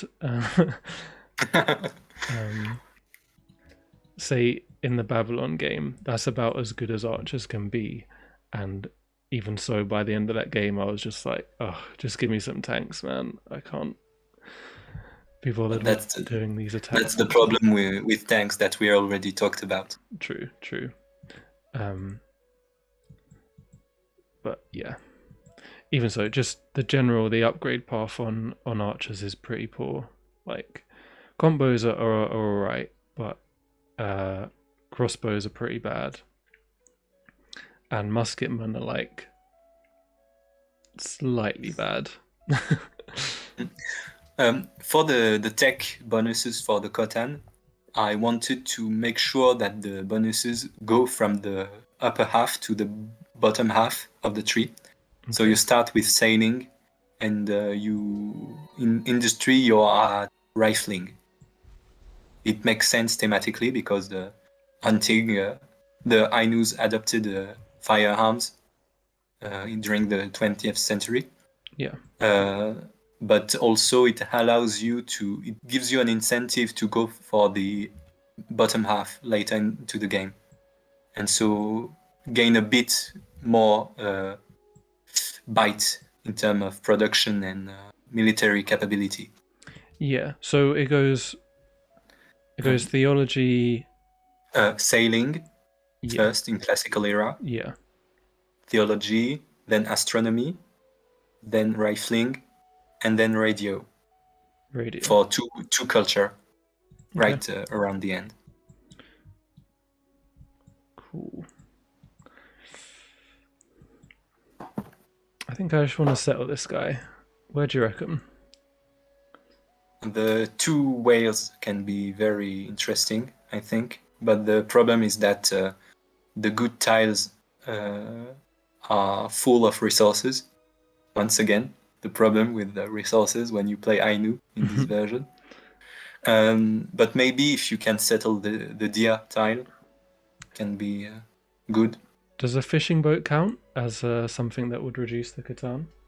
Yes, unfortunately. It does. Maybe I could try to remove this because it's it's difficult to. I don't know, but at least one whale can give you much needed happiness.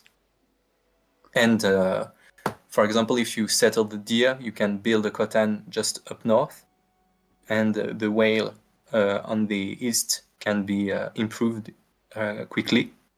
And for the second whale, I don't think it's as important to improve it early. But once you gain some tech bonuses for the Katan, you can still improve it later. True. Whale is great for the Monopoly, but not spectacular, just per improvement. Yes.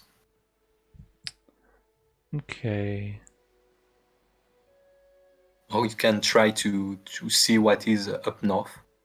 Yeah. I mean, technically, I don't need to explore this guy anymore because he's already level 4.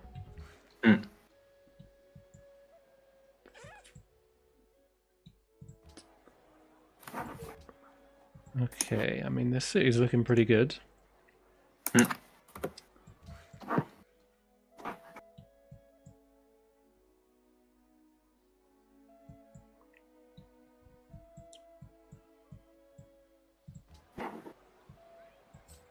I will buy that.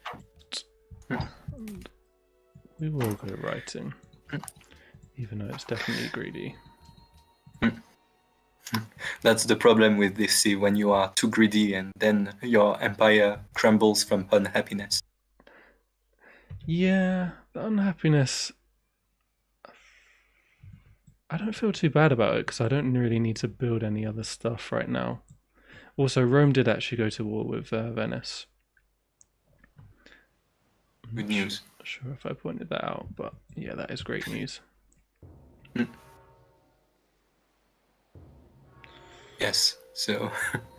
yeah, I wouldn't have got them.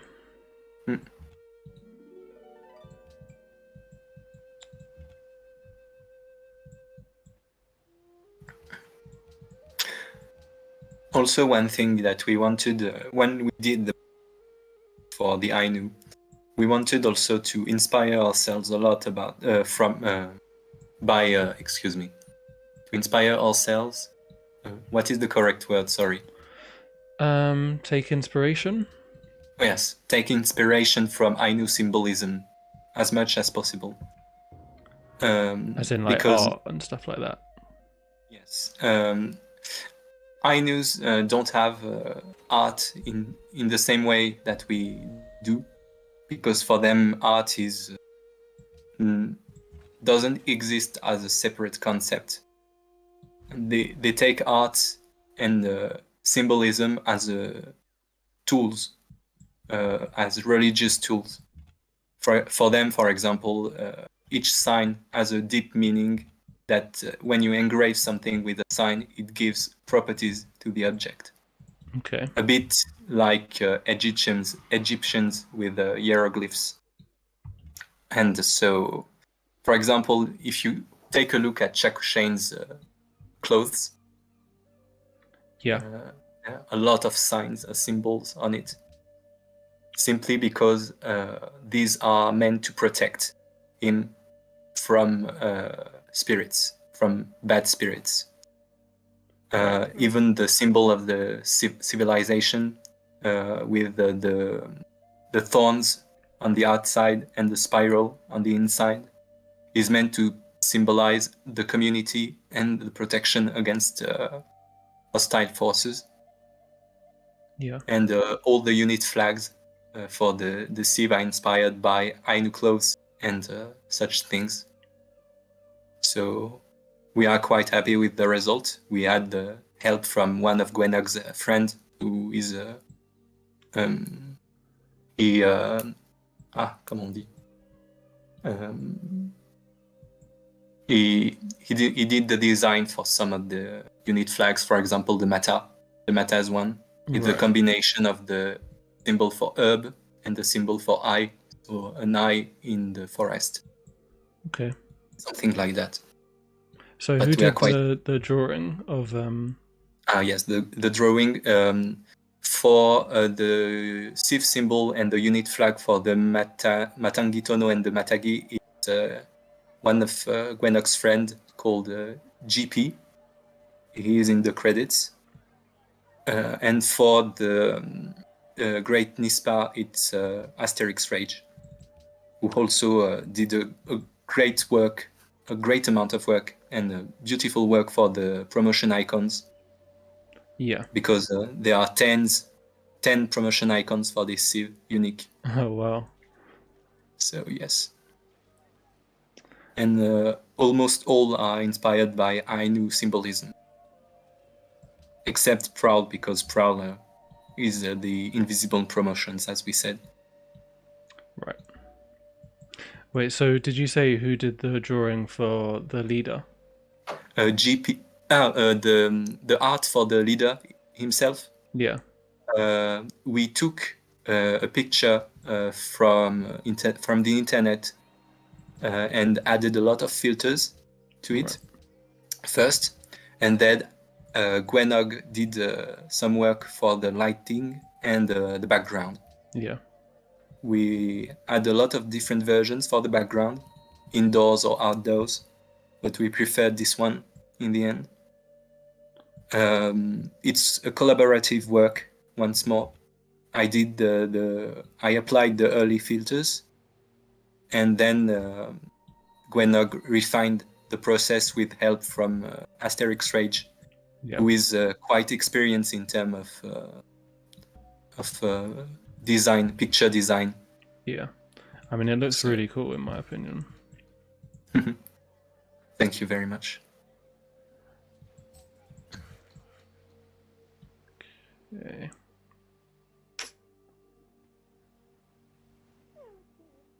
Right now you have access to the marble, but you don't have construction, so... True. We don't need those weirdo techs. We just need fishing and trapping, man. Like a real Ainu. Exactly. But I will need some units here at some point. because when Rome comes, it will it won't be as pretty. Yeah.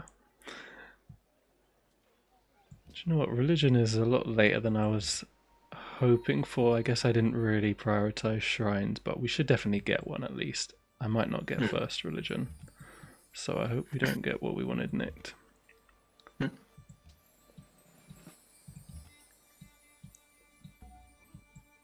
Oh, so you're connected to the Netherlands in the end.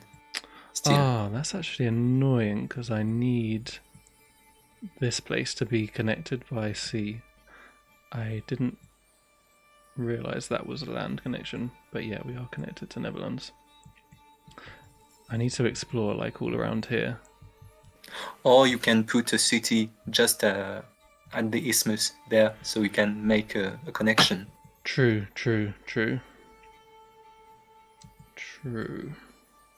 Probably here. We'll have a little explore there as well. I feel like definitely going to lose some cities this game, but I'm not actually sure it's a huge deal. Well, it obviously would be annoying. We can avoid it. Yeah, I just don't want to. I just want to go straight for theology. Alright, here.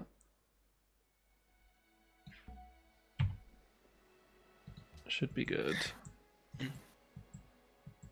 What is nice with progress is that you can have the policy that gives you happiness plus the great Nispa. So afterwards, your unhappiness will be lowered a bit. Yeah, true. And I mean, we do have good yields per citizen, like working these things. We shouldn't have boredom at the very least. Probably distress as well.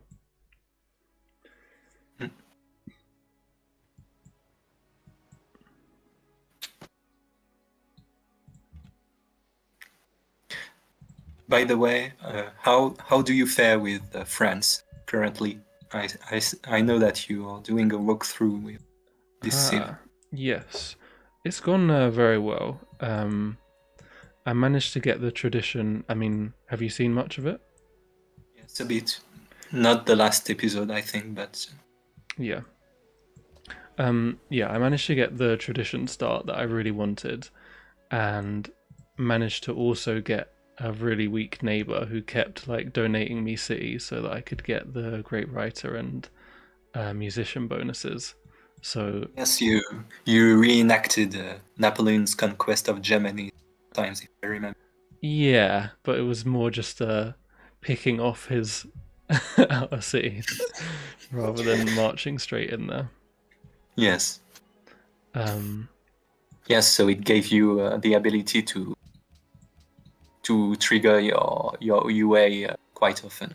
Yeah, I feel like that's the we spoke about playing on deity as like kind of abusing mechanics, and that was the main one that felt like it could be kind of abused to create something really powerful, with the fact that you get the artist, writer, and musician like regardless of how big the city is that you conquer.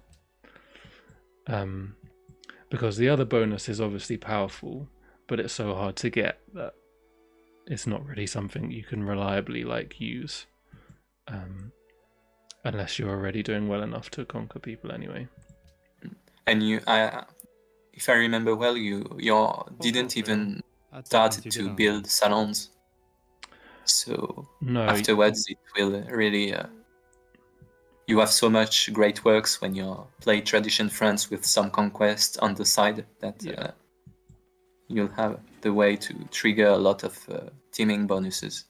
Yeah, I mean, yeah, it's in a pretty good spot to be honest. Like, salons will be the next thing. I was just getting to gunpowder as well, so potentially could start actually doing some conquering stuff with the musketeers, because I feel like they'll be like pretty close to how strong the impies were, and the impies were ridiculously strong. So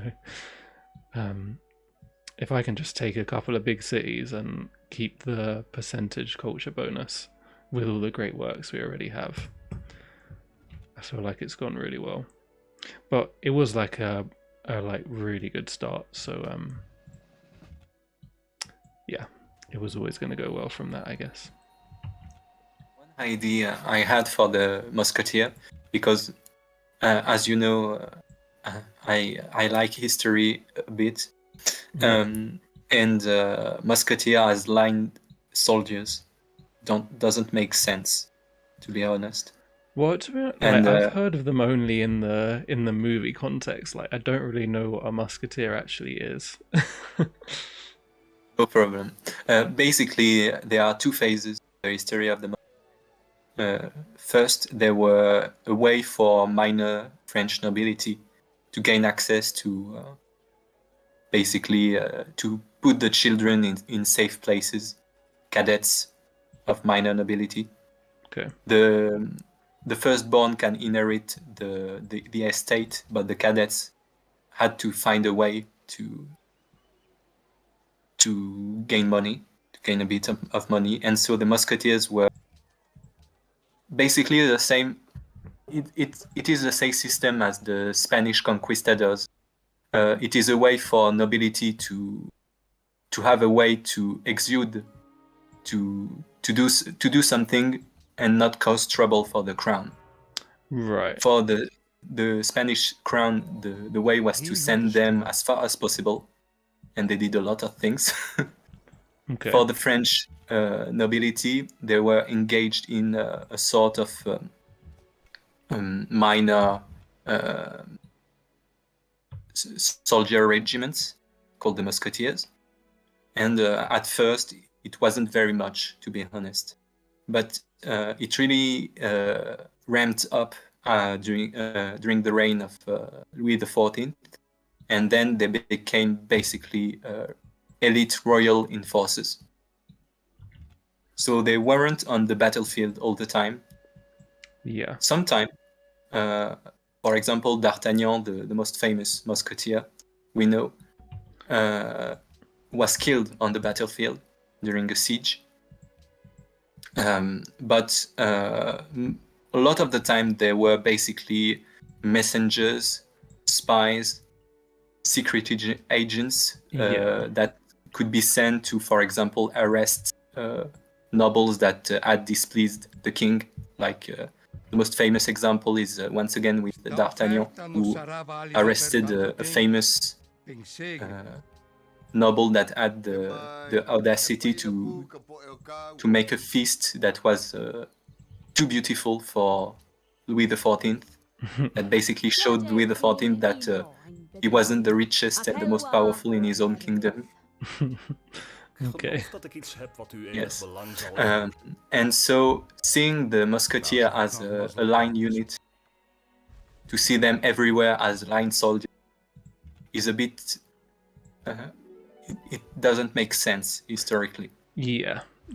And now with the new commando rework, I think that would be the best way to implement them in a more historical sense. But I know that we are in the game first and foremost, so making them a commando replacement, it would I would be for making them basically a commando replacement unlocked at architecture instead of railroad. Yeah, I was going to ask that actually. So these are railroad. Yeah. Yes. So architecture instead. Yeah. Along with the salon. Yes. And that would allow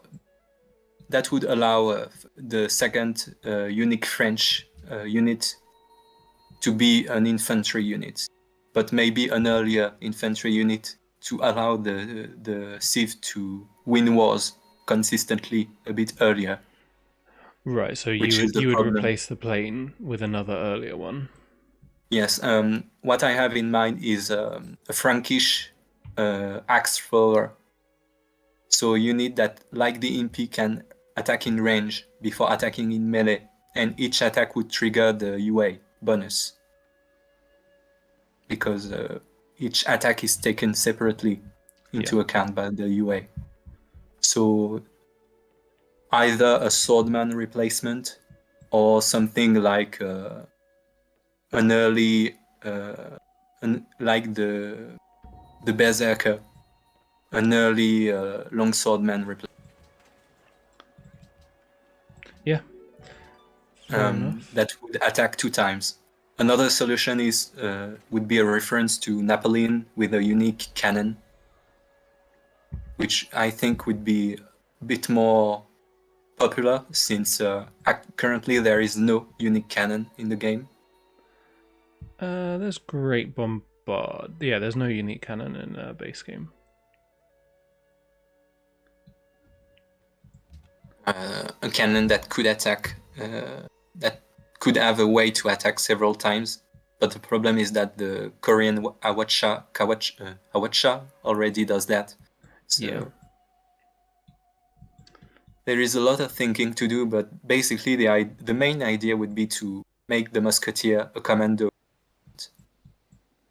Yeah. And that in itself, I think, will trigger a lot of people because it isn't because people aren't used to the commando and still consider the recon unit line as very weak in itself. Yeah. But I think I still wait and see how it goes. But it's an idea I have in mind right now. Fair enough. So I know you do work on like unique components. Is it like, are you communicating with Pineapple Dan often about stuff like this? A lot. Basically,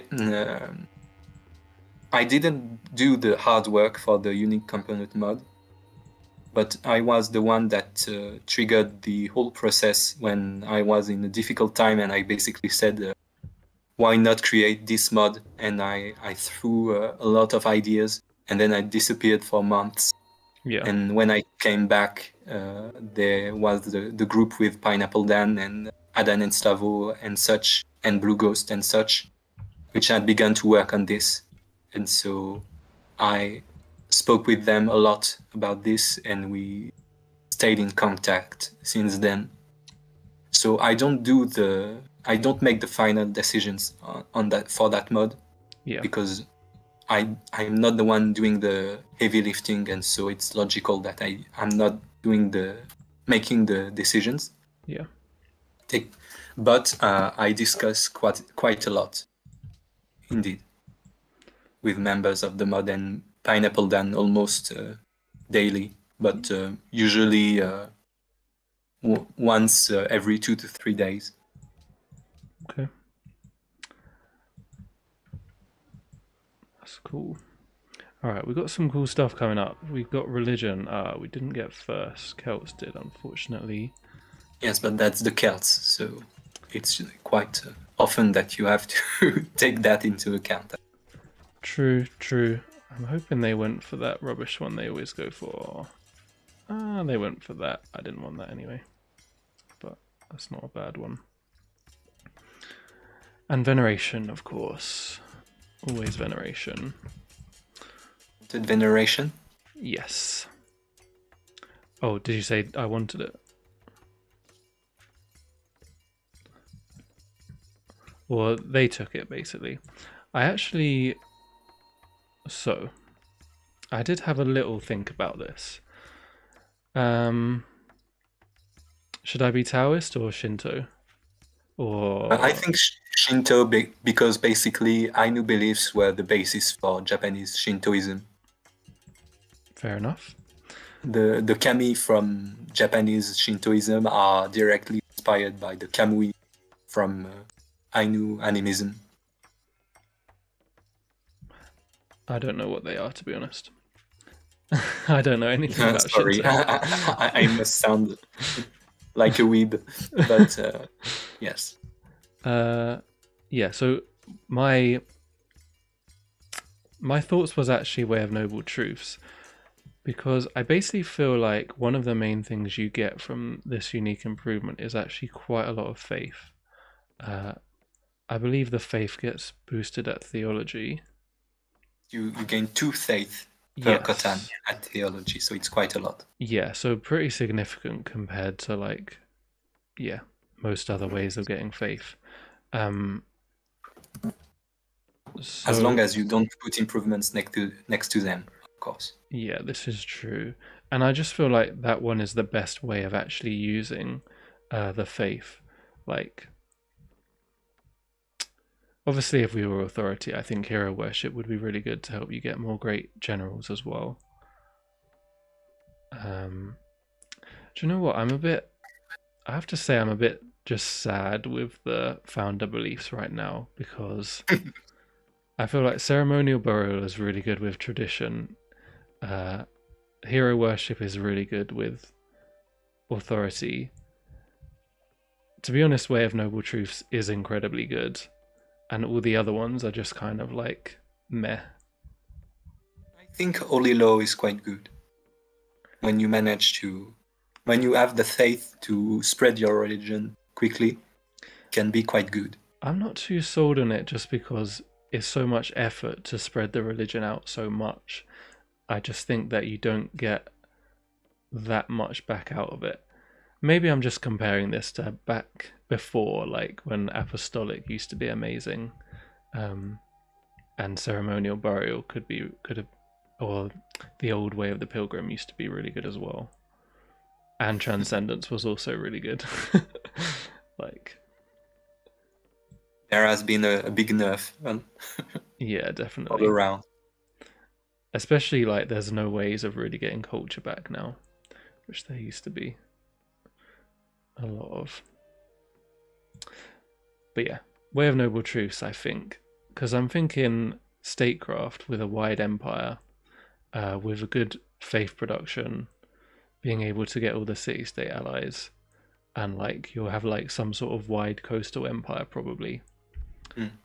I think it all works together quite well.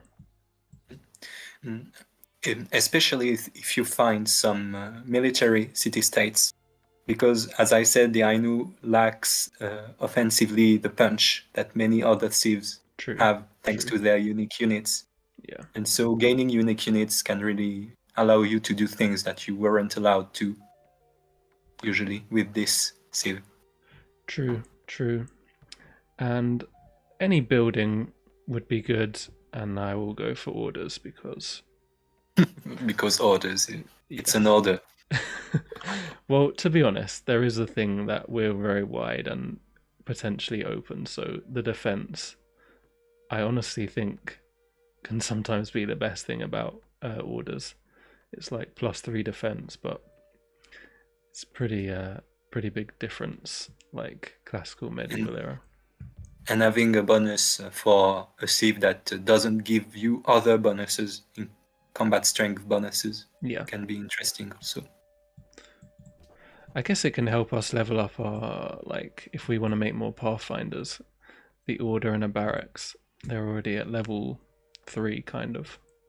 Yes, if you find a way to gain the 20 experience missing. Yeah. No, 30. Because yeah. with armory, a barracks, and order, you gain 50 experience. Yeah. And you need 60 for level 3. That's, I guess, conceivable to do, although you would have to go for steel before theology in order to do that, because I think they'll be obsolete once you get to the Matagi. I think, no, the Matangi is obsolete compass, because it's a compass that unlocks the explorer usually. Ah, true. Wait, does it? So you can try to chase this if you want. Is that how it works? It says compass, so yeah. Yes, you can try it. Fair enough. So yeah, you definitely could do that, like get up to 50 experience and then just do a little bit of exploring. Kind of get a settler. Then gain an army of terrain ignoring composite bowmen, and then arbalists. Yeah, that true. That as well. Yeah. Okay. Yeah, I want to get libraries everywhere, really.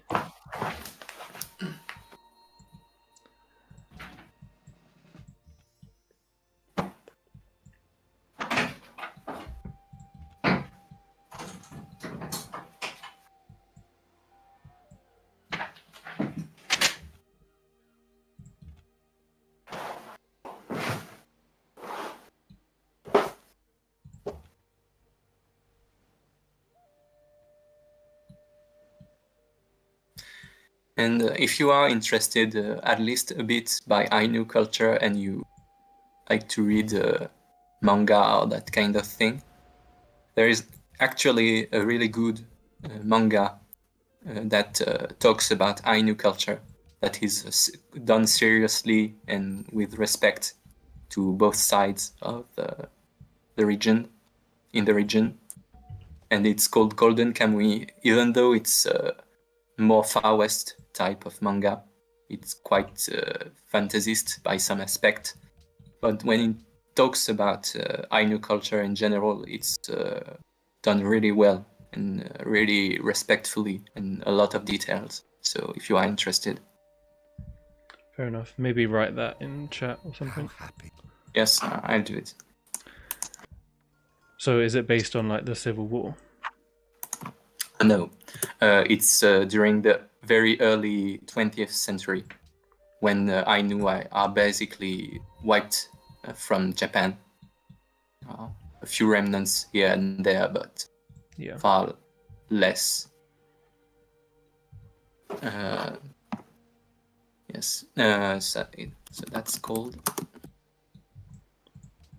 Golden Kamuy.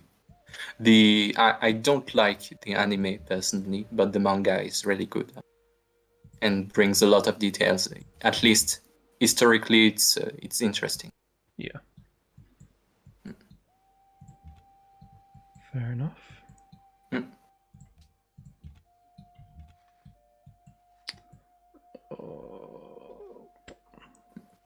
Plus, if you live near Hokkaido, there are museums about Ainu culture, and also in Alaska, there are often meetings between Tlingit and Ainu communities, since they have a lot in common, genetically and historically.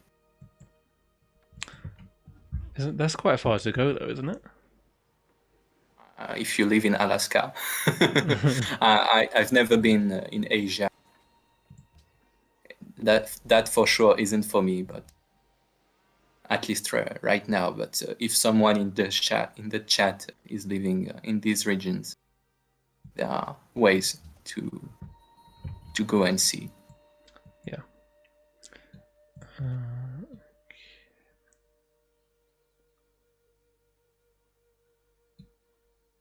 And right now, most Kotans, by the way, have become touristic attractions. Okay. So that ties quite well, I think, with the ultimate goal of the improvement, that is to allow you to generate tourism late game. Do you think? You can 7 culture per Kotan Yeah. is quite good. True. Yeah, you could. Yeah, with like hotels and stuff, you get to convert it back into tourism. Yes.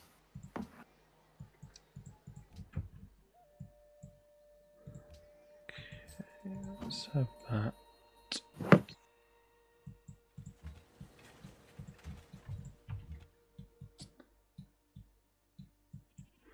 I think I want to settle another city with this guy, to be honest. I mean, my unhappiness is bad, so I can't actually make settlers. Well, they'll take ages. Which you did warn me about, to be fair. Should improve your way, I think. Yes, I should do that. Yeah, we'll do it Maybe you first. can buy a fishing boat next turn. You have exactly the gold necessary for it next turn. True. I do need to kill this guy. Yeah.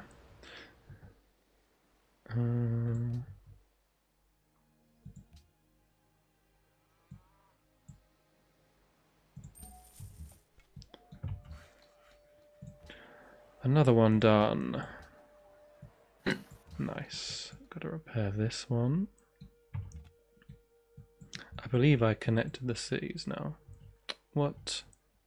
No, because there is the trait forbids you from the fact that the landmass. Oh, No, Oh actually, we no, could sorry. always do this. You're right. You're right. Yes, it's connected. Sorry. Yeah, I don't know. Was it not there the first time, or I didn't see it the first time? Okay, we should have wells as well. But at least Sisters, dude. you have a better score than Rome, which is a bit surprising. Wow. Venice right up there, Polynesia right up there. Venice is potentially an underrated civ, you know. You can have a really nice start as Venice. Yes, I think people have downplayed a lot of what Venice can do, but it's in good conditions. It can really be powerful. I mean, I would imagine, like, I feel like the only real issue I have with it is that it's difficult to get a religion. So I feel like if you're playing it on like a lower difficulty where that's not such an issue and you can usually get one, I would imagine it has to be a pretty good civ. Like, you don't need to do anything spectacular, just build a couple of wonders, especially pyramids. And if you still get a religion, you'll be in a great place. Also, I think even on high difficulty, if you manage to get God of Beauty and a couple of wonders, you can still get a religion. Yeah, you can. It's difficult to get it with pyramids and Goddess of Beauty. Like, if you go Stonehenge first, but like, then you're missing out on the free settler from pyramids. Which in the case of Venice, it is a big deal since you cannot produce a lot of cities. Yeah. I mean, there's some other funky ones you can try, like Goddess of Home, or God of the Expanse. Oh. You have a Ainu rebellion in the air. Oh shit, what? How did that happen? Oh god. Oh, I lost my alliance. I might have to suck it up and buy one of these truffles, you know? Yes. You have almost no luxury improved, so. Yes, that is a problem, isn't it? Oh yeah, I didn't buy that boat. That's why.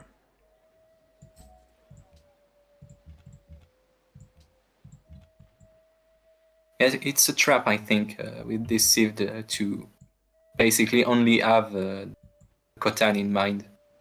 Yeah. Because it helps you quite a lot, but it isn't a universal remedy for all your troubles.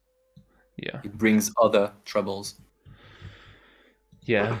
Yeah, that's why I said I could definitely play the Civ quite a few times and like still enjoy it, I think.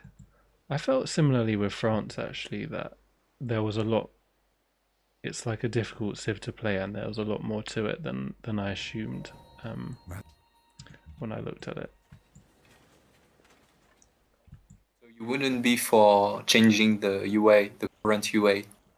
Of France? No,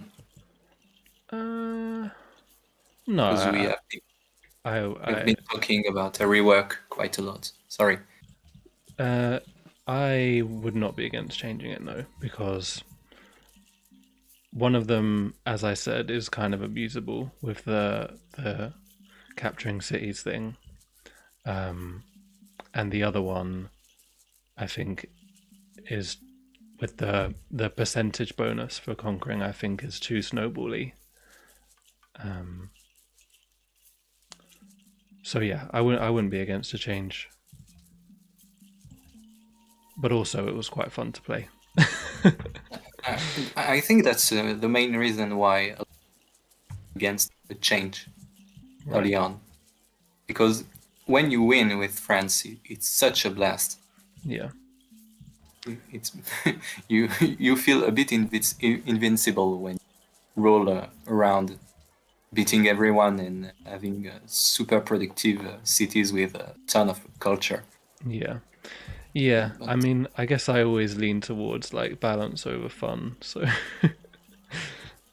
but that's not necessarily right. I'm a downer, so I understand. I tend to be on that front. I tend to agree. Yeah. Basically, the idea for a revised UA for France would be to target more war winning and less conquest. Yeah. So currently, the only civ that benefits from war winning is the Aztecs, as you know. Yeah. So it's an underused mechanic, and we wanted to first allow the civ to steal great works when it wins war against the civ. Okay. So steal 2 great works when it wins a war. Before the civ stole great works for each city conquered a while back. It was totally abusable, as you surely have understood. Yeah. But per war one, it's far more manageable, I think, in terms of balance. And also, it would give you a permanent stacking tourism bonus with all civs, like 5% tourism for each war one during the game Yeah. with all civs. So it would incentivize you to go to war early and win wars as much as possible. But you would still gain this stacking culture bonus. And on the long term, it really makes your culture victory, tourism victory a lot easier. Yeah. That's the idea. But as I said, still very much a work in progress in terms of design. Yeah, fair enough. How do I feel about that? Hmm. I guess the war one is tricky to get. Like, I remember playing Aztecs, and it is quite rare that you actually do a over 25 war score without just full on killing someone. Um,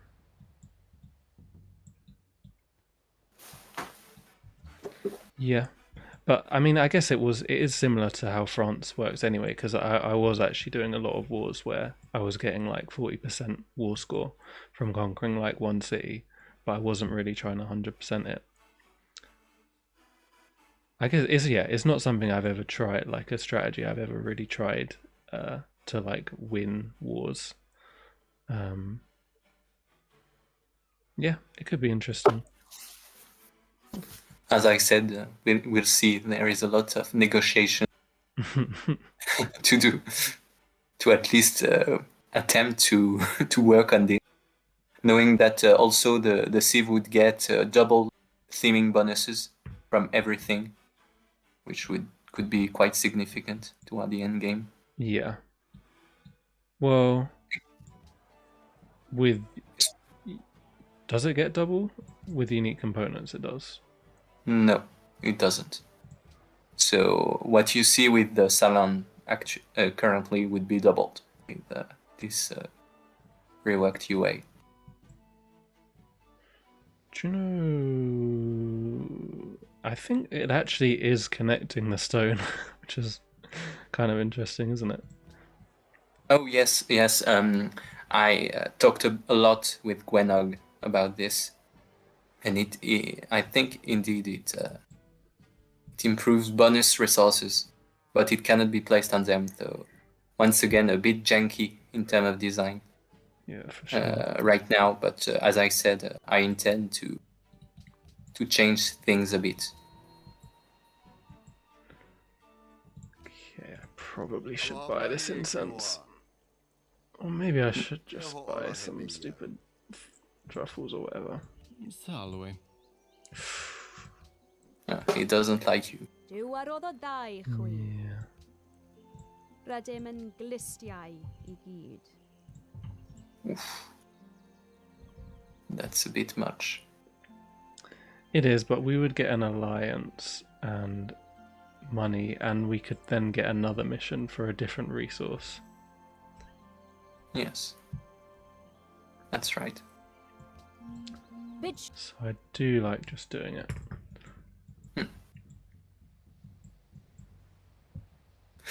Yes, with the Ainu, you don't want to improve resources, but you're very dependent. Luxury. If not, your happiness tends to tank quite quickly. Yeah.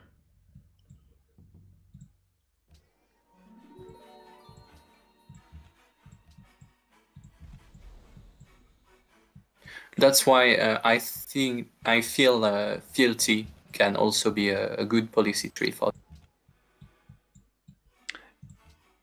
Yeah, well, it gives more happiness stuff.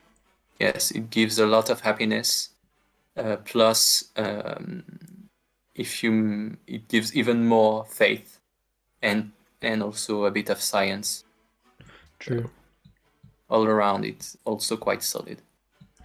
Yeah, I Plus mean, defense. true. Went for this, like, the founder belief is more of a statecraft thing, but fealty still might even be better, just because statecraft isn't really all that.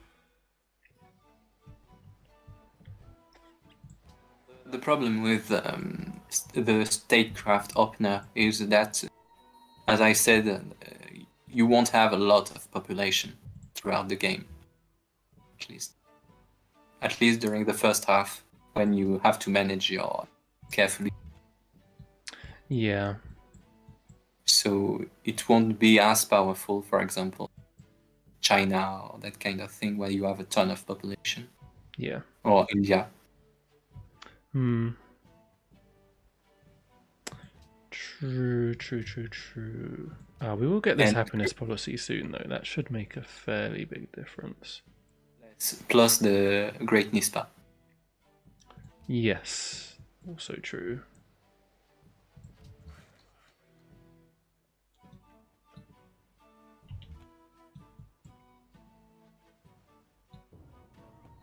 Am I going to get one shot here? Maybe. Yeah, they definitely are getting to that point where they're not too usable anymore. Even the barbs are swordsmen and combos and that. You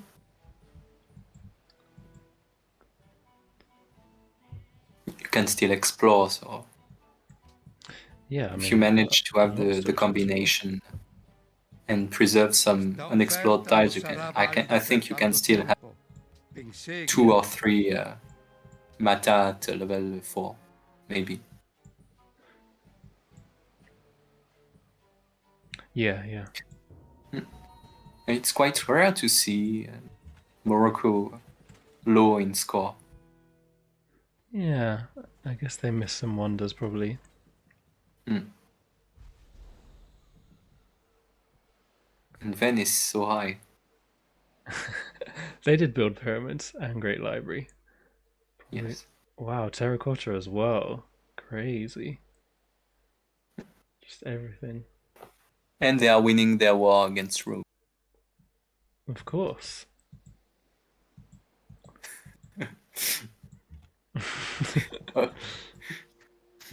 Something is wrong here, but I don't. Or maybe their technological advance is so high that they can muster longswordsmen against Roman legions. True. Rome actually got a good pantheon as well, though. 4 cities. I mean, he should have ballistas and legions by now. We will make a case study for why Venice should lose, but doesn't. All right. Plan is to build the quarry. Actually, no. I should build the quarry here, and then I'll probably delete it. Or yeah, maybe I should just build the quarry and stop being so precious about the Katan, because it would be a luxury as well, wouldn't it? We'll see. Once I saw in your chat that considered that food production and culture could be measured as one resource and gold as a half resource, as a half yield. Bro, sorry, Could we say? 1 sec. I'll be back in a minute. Sorry. Yes, sorry.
Jesus.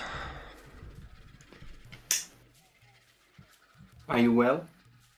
All No is problem. good. My girlfriend decided to not take a key when she went out.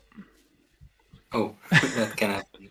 Indeed. Yes. It's genuinely like pouring with rain as well.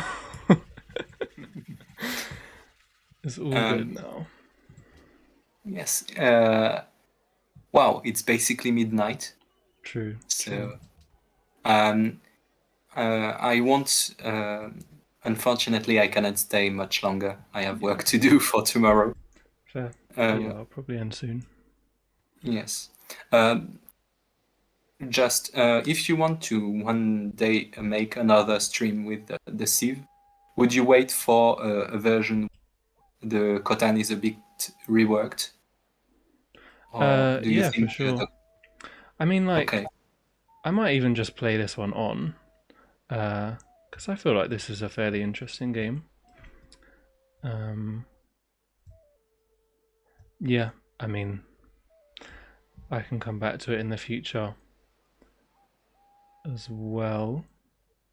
Like, when do you reckon it would get redone if it is going to? I think I'd start working on it tomorrow, maybe. Knowing that I intend to do it myself. I don't want to bother Gwenog. He did already so much for this, so I won't bother him with the updating. Yeah. But I think this week. Well, yeah, I mean, no rush. Like, your thing. I mean, And because there is another thing that will be addressed in the next version. Currently, the Cassie, so the Unique Citadel, doesn't have the same bonus on movement that the Citadel has. You know, basically, when a unit attacks from the citadel, it doesn't move even when it kills. Right. And right now, it is in the current version of Vox Populi, a new code has been introduced that allows this function to be added to improvements, where before it was hard coded for forts and cities, Oh, really? and so the Cassie couldn't use it. Yeah. So in the game you're playing right now, the Cassie won't use this, and in the next version it will be added. Yeah, fair enough. Yeah. I mean, you said you wouldn't be able to do streams and stuff anyway for a bit, right? Yes, I must go away days, but I won't be able to do streams simply because my internet connection will be too unstable. But I'm still be able to at least work on code and send some files from time to time. No problem on that front. All right. Yeah. I mean, I have no idea what I'll do, to be honest. I'll just decide at some point. Like, I would imagine I'll play this game on for like one more stream, probably on Thursday. And then I'll just be doing France until. Yes, of course. I'm very happy that you were interested by the kit and Course, man. how it works and how it makes you see things a bit differently, and also see you make, I think, what I consider, knowing that I'm below your level generally, but this Civ, Yeah. for example, the fact that you explored a lot with your warrior early on. Yeah.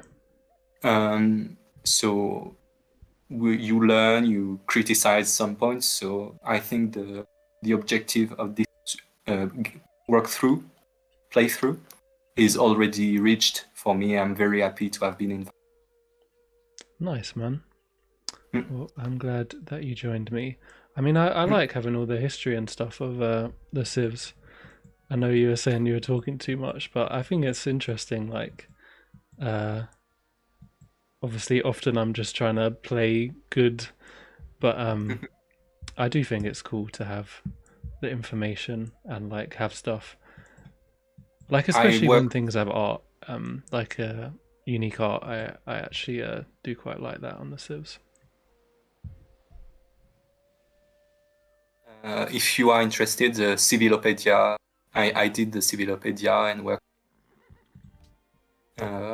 Although the basis is from the basic structure is from the first Ainu mod by Light in the East. So I won't lie and say that I was the one who did the structure. Yeah. But I modified a lot of things, and for Shakushain's bio, I redid everything. And for the UCs also. So yes. Wow. If you are interested. Fair enough. I always forget about these. I played like the whole Zulu game, and I was just making up random stuff about the Zulus that I had no idea like where they were even from, and then I remembered there was just this whole thing here that I could have just read. If you want, you're welcome. Yeah, man. One of the objectives I wanted to reach with this Civ also was to raise awareness a bit about this Civ, because basically Japanese nationalists tend to still pretend that Japanese society is homogeneous, that there is only one culture in Japan. Right. When historically there have been a lot of different cultures with a unification throughout history, but a lot of different cultures, and erasing some part of this history is, I think, a real shame, especially when these cultures influenced Japan a lot. Yeah. Like, as I said, the Ainu religion formed a large part of the basis for Japanese animism, early animism that later formed Shintoism. So the relation between the two cultures wasn't always hostile. There have been a lot of exchanges. The matagi, for example, the unit, the matagi is a fruit of these exchanges between the two cultures, and the fact that Shakushain has a Japanese saber. Here you can see. Yeah. It means something historically. So currently, with the COVID pandemic, the Ainu have lost a lot of tourism benefits, and I think some members of their culture died, knowing that there is only a handful of Ainu speakers nowadays. Right. So raising awareness a bit, I think, at my level, at all level, is always important. Yeah, fair enough. And thank you once again for the invitation and for the featuring. No worries, And man. Have a nice week. Yeah. Good night to everyone, and maybe see you soon, but at least have good holidays. Well, it seems like people were quite interested by the Civ. So yeah. Yeah. Like I Yes. said, you're welcome. Have a See ya. nice holiday and stuff too. Thank you very much. See you soon. Yeah, bye. Bye.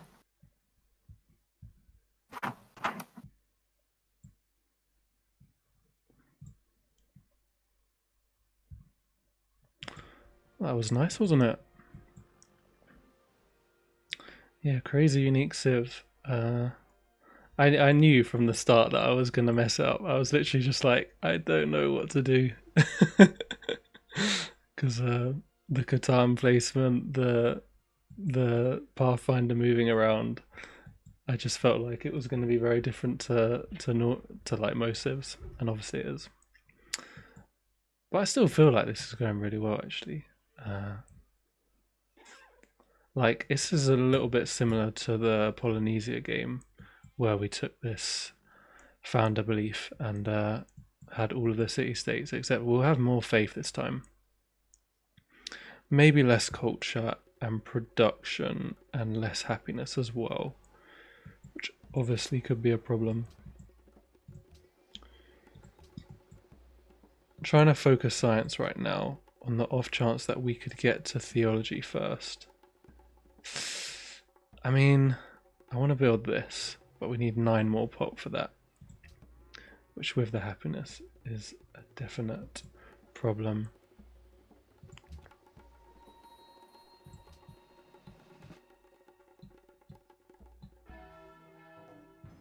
Oh yeah, finally some more city states as well. We've literally only met 3 now.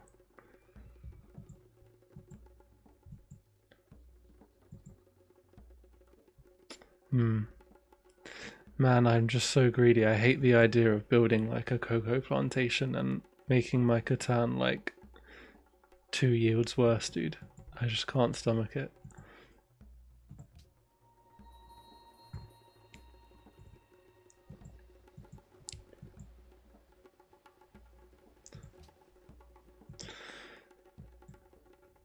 Poco, pero ate.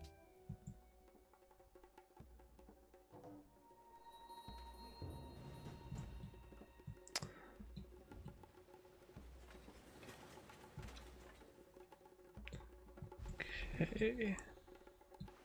Let's get this guy up to level 4, I think. I mean, I'll play on for a little bit. I don't know how long. Maybe like 15-20 minutes. Something like that.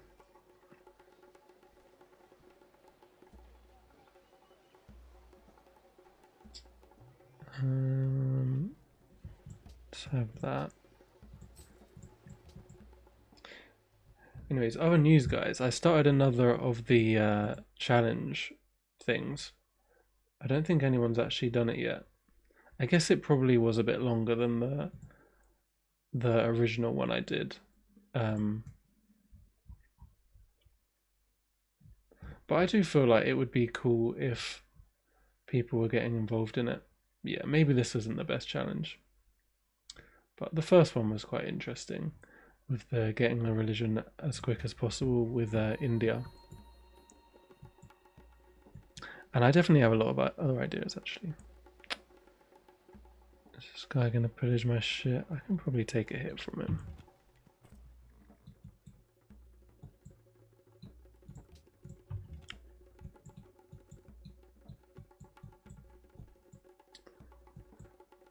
Let's try and get this guy upgraded as well.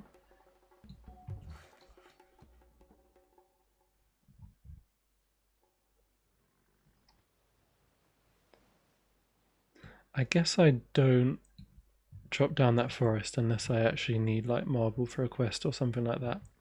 But yeah, I would make a quarry and then I can build the stonework.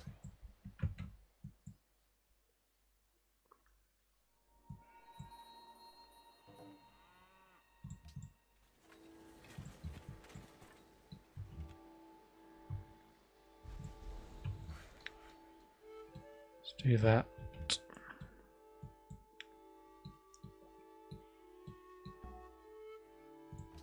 Do you know what? I know it would be annoying to get that scout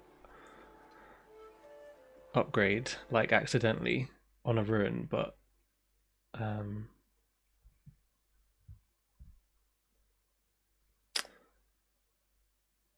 yeah, I feel like with ruins on, this would be an insane civ because you've already got like reason to build more of these guys anyway. So if they were just walking around and able to actually pick up ruins as well, especially if you got the random map ruin, I feel like that would be rather good. I suppose I build this.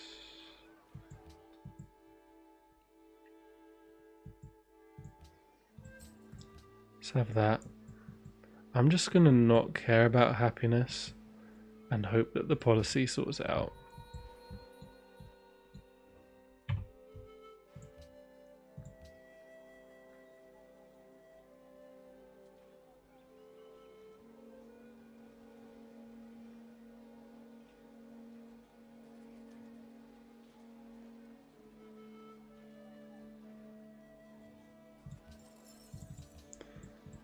I'm hoping the border will grow there anyway. I want to build another Katan there.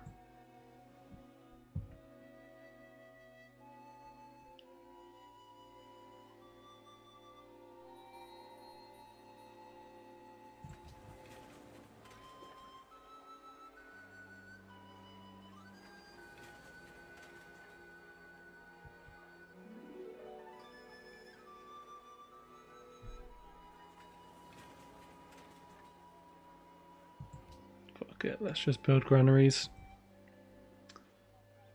Don't care. Okay, well is done. Monument we should get, and then we can connect the crab as well. No way we die there, dude.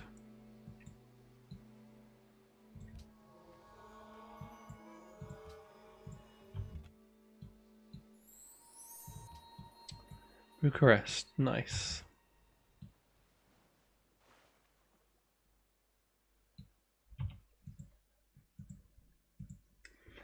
Yeah, I mean the new challenge was on maybe it's not on the new unique components actually. I don't know if there was a new one.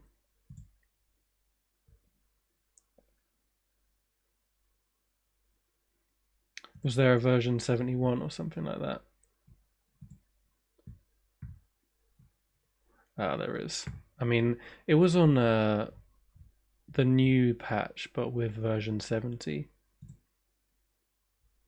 But so the challenge was, it was as Egypt, build one wonder from each of the tiers of wonder here. From each of the first 6 tiers of text, basically. So one wonder from here, one wonder from here, one wonder from here, one wonder from here, one wonder from here, one wonder from here.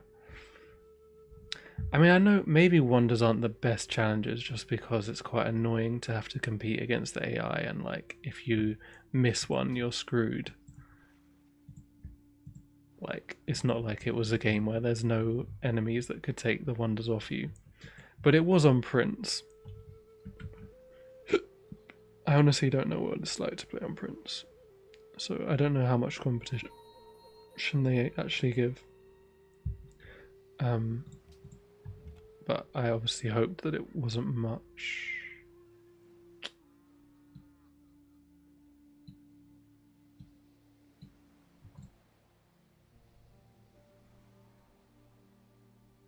Good hit, son.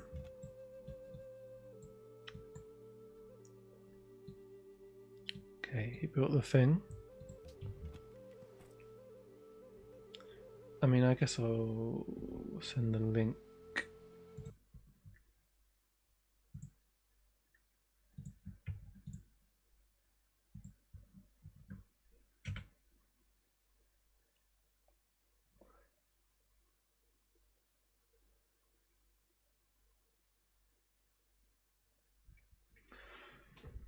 The new versions of General Vox Populi.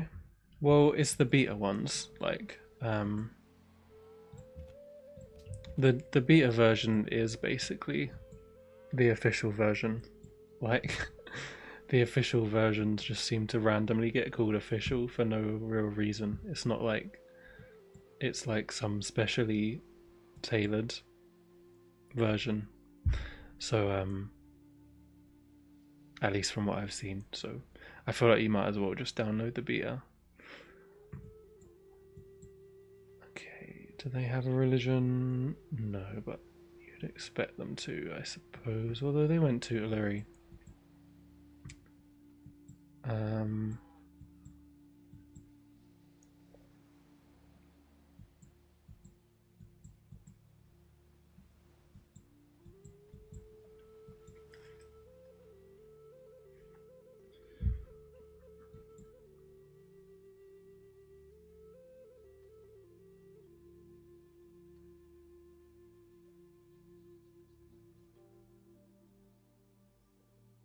I guess like there would...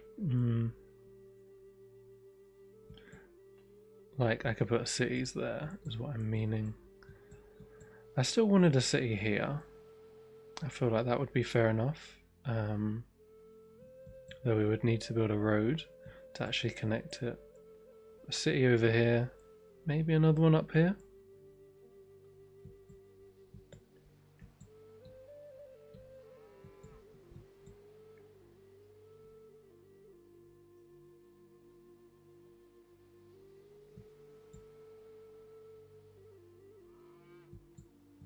Alright, I should convert this city actually, because that's where I would need the order, if anywhere.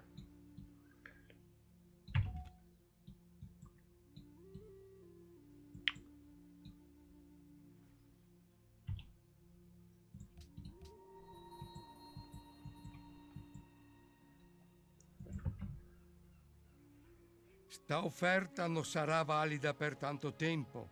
Penseghe.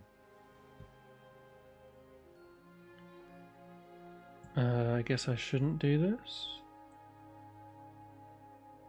We want to be mates with Rome, don't we?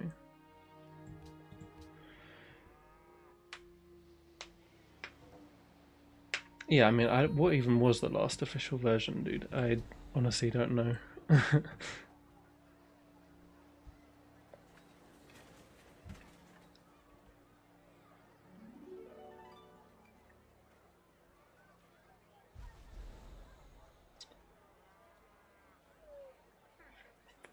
Okay.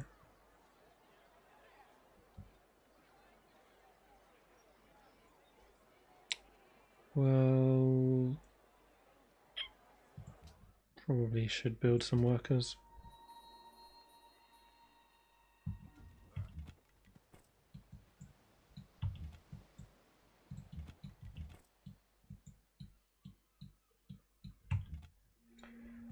Alright, good night, man.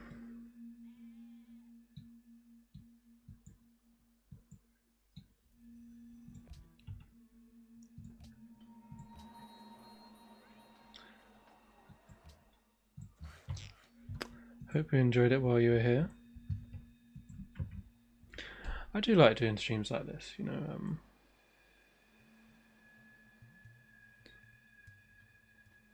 I guess it's good to have a mix, you know, somewhere I just play, like, I guess a bit more try hard, and somewhere I have people on. because I do find it hard to like fully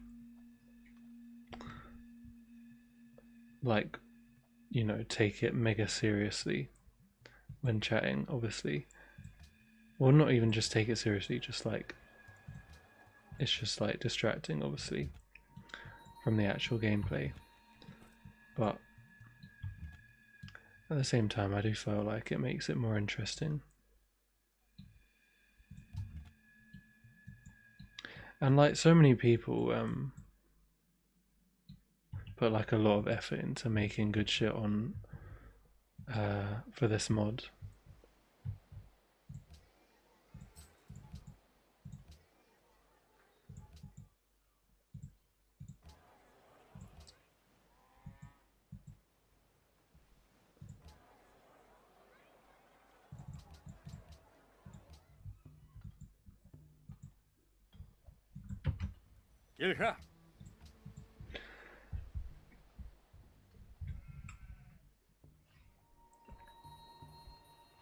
It's from November patch. Don't really remember it. I probably have like a game on it, but because I have my initial saves.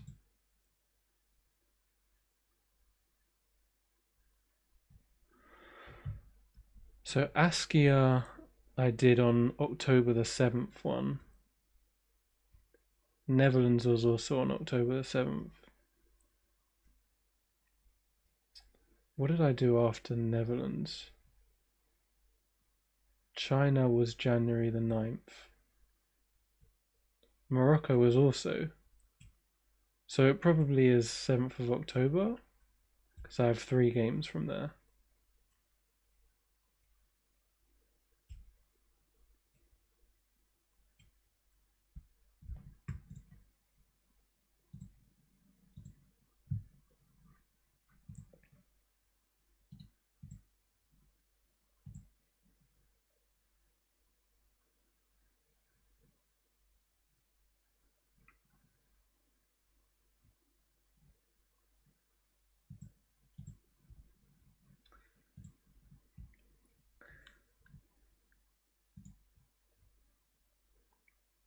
Songhai, Morocco, Netherlands. Yeah, then I did Mongolia. Mate, was Venice on the October? Wow, it was, dude. Dude, that patch was... I remember it, actually. Man, that patch was like one where it was really easy for some reason, I think. Like, just the bonuses. Or maybe they got turned up again. But like there was when I did the Venice game and the Austria game. No. So I think it was super easy for like the patch before then, and then I think it was somewhat back to normal after the October one. Although I mean I still think it's too easy, but it went back to being like the early game is just ridiculous, where they're on flipping writing by like turn 40 or something, or just as soon as they settle a city they get like 2 free techs on deity again, which I don't really like. But and that was pretty much why I was like, okay, I'm definitely going to make my difficulty mod now, because this is just ridiculous. Like, the game is either too easy or unbelievably unfair at the start, or some sort of mixture of both.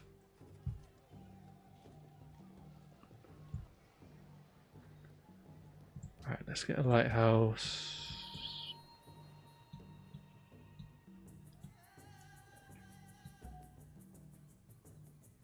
Already an embassy up, wow. Roman Forum, I guess.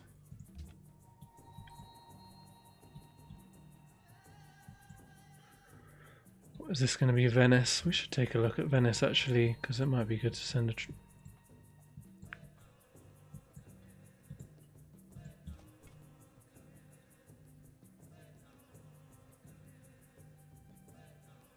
Dude.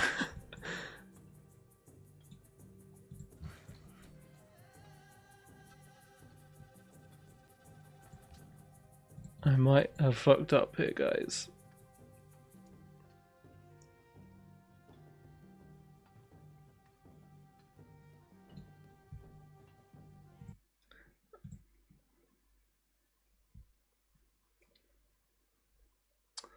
I swear they spawned like instantly. I had like one turn where I was below it and they just spawned straight away. 2 turns before we get the happiness policy. Fucking sucks, man. 3 turns before we can build that though. Yeah, that Venice game was only possible because of the easy patch though, because the early game was like more forgiving. So I was able to do God King, and still actually get a religion with it. And we could still do like conquering and stuff like that.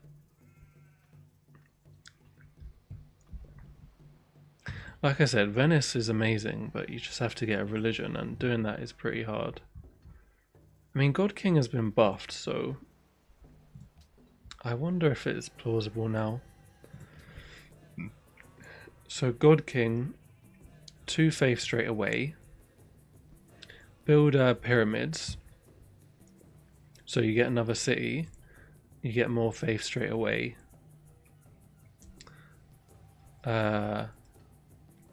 Get trade. I mean, I guess,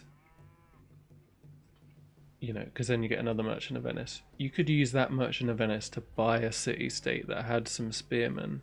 Use those spearmen to tribute a faith city-state, or even just build a load of units so that you can, a load of spearmen or something, so that you can kind of guarantee getting a religion from a faith city-state tribute. Like 1 full tribute should be enough. And then you have a similar thing going, although I think I had like flipping Great Library, Terracotta Army. I basically did what this guy did. And then went currency, I think, so I could get Angkor Wat.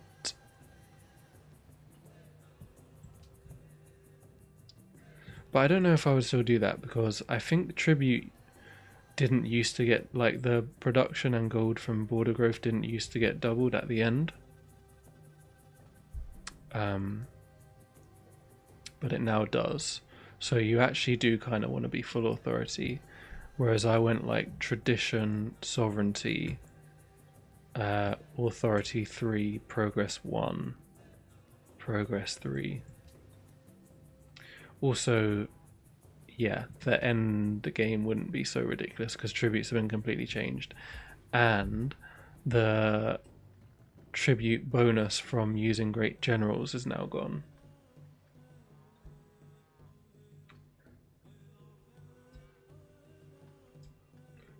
Well, yo man, you're here. I am stopping soon, but welcome. What did you, what turn was it? And what did you use? I've got myself in a bit of bother with some rebels spawning, man. I've got 2 turns. I don't know if I can be bothered to deal with this right now. It's like I could run this way, but they all have forest movement because they spawned in forest. Or I could just go in the water and hope that they don't attack embarked units, because they don't always do that. Them's the choices, man.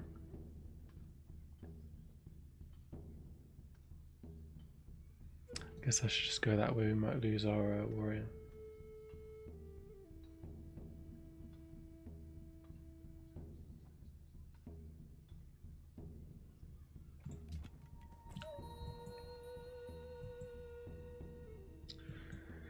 Yeah, true. That's how it works on YouTube, man.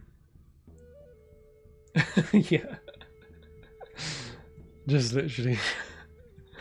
Well, you know, obviously, like, successful YouTubers, they basically do that because you don't make like a series. You just make like one video and you compress everything down into like one video.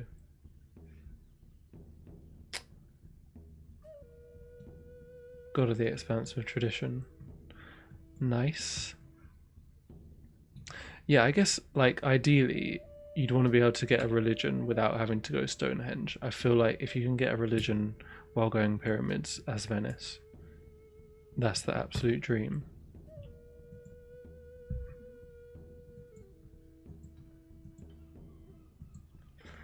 And like, yeah, we're having two conversations here, but I do understand that people don't watch.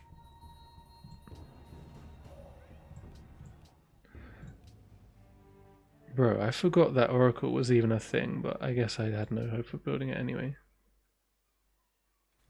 Oh, this dickhead.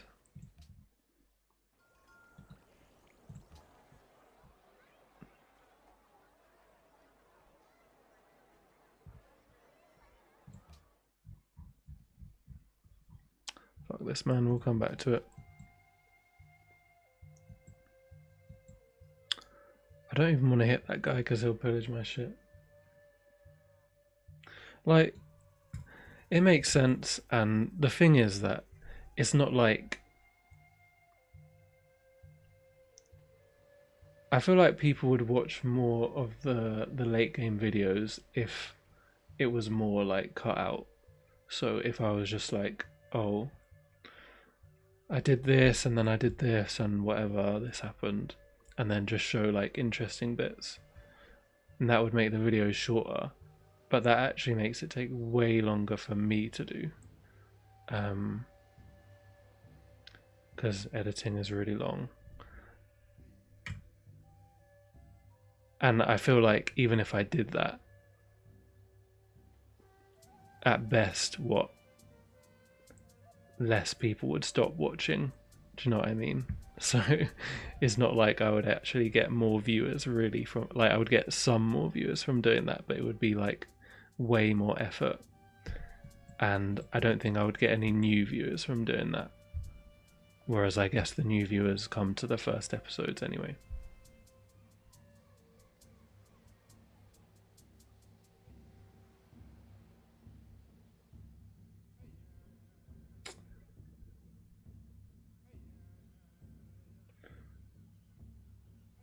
Yeah.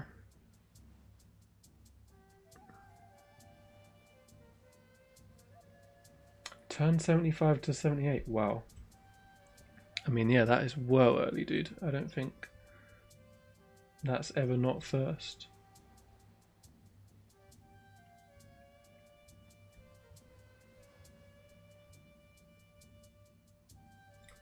I mean, that's legit.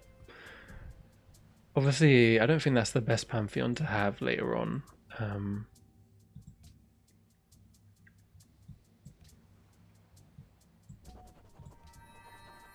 yeah, we get our flipping Great General. I don't think he can kill these units for us, but...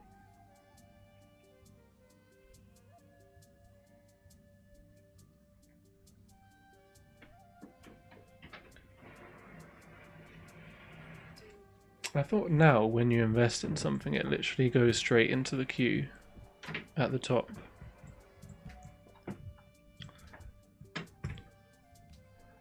Yeah, I'm gonna stop now, or in a sec anyway, but so if I do this, oh, it does go to the bottom. But you can move around the queue or not? You used to be able to.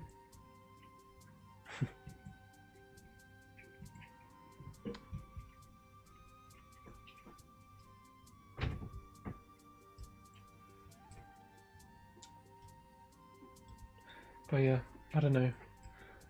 I mean, potentially I'll do a Patreon at some point. So that would be a thing. Or what I could also do is just do more like streaming instead of video making, because, you know, then I would just play the game, and then instead of having to edit it, it would just be like straight up.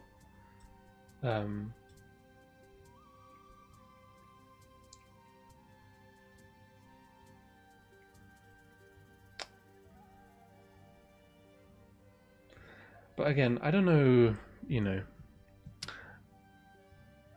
I feel like it is just a bit boring, isn't it, when you once the early game is done. Like most games take so long.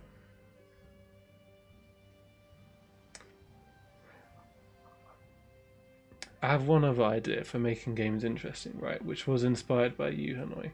But it would be a lot of effort for me. I don't even know if I could do it. But it was what if, I think you even said this, like, what if you make it so that the AI controls your troop movements? So, like, your military troop movements.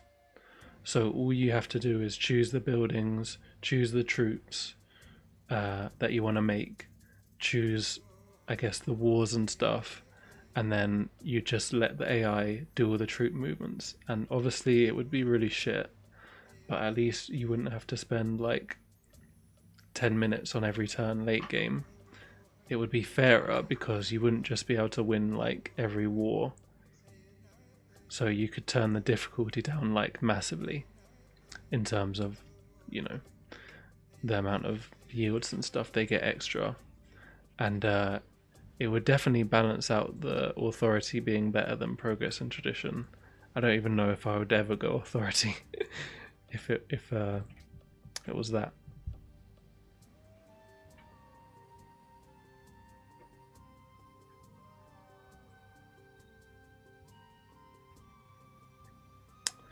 But yeah.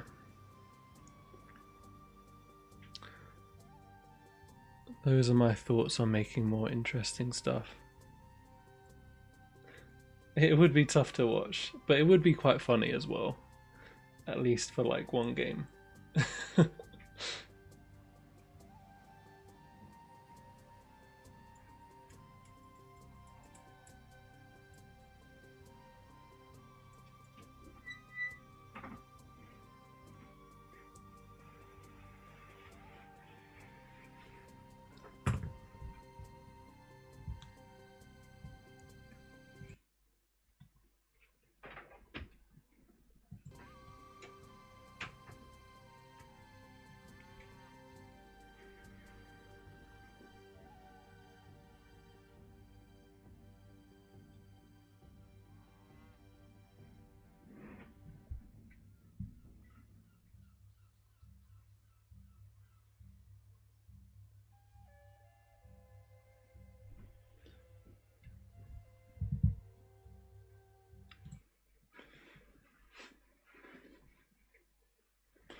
Well,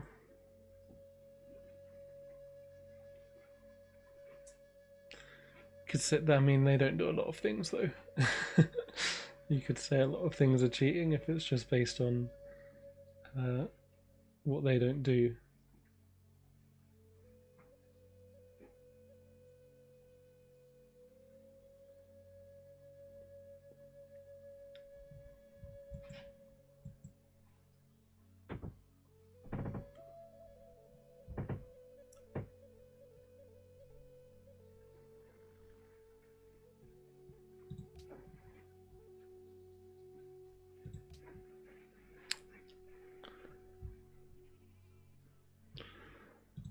But probably still wouldn't happen in this game, would it? So how is happiness now? It's close.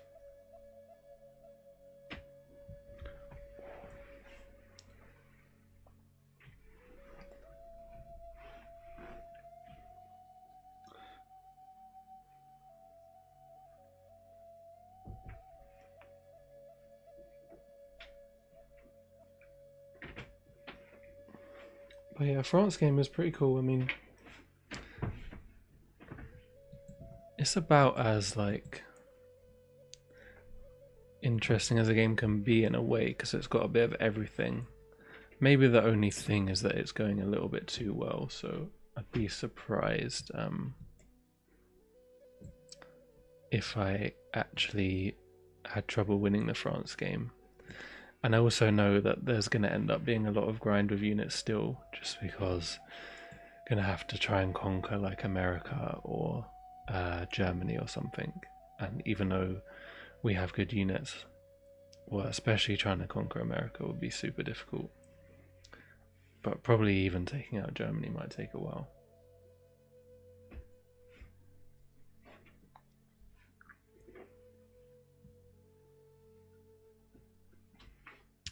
Yeah, I don't know. It's hard though, because say like playing as France, I'm doing a lot of stuff that obviously the AI would never do, but it does make it quite fun to play. So, you know, stuff can be fun, but slightly unbalanced. I don't really know whether it should be gotten rid of or not. World's Fair Writers is getting a bit old, because I do it every single game, like without fail. And I basically pick Glory of God every game so I can do it.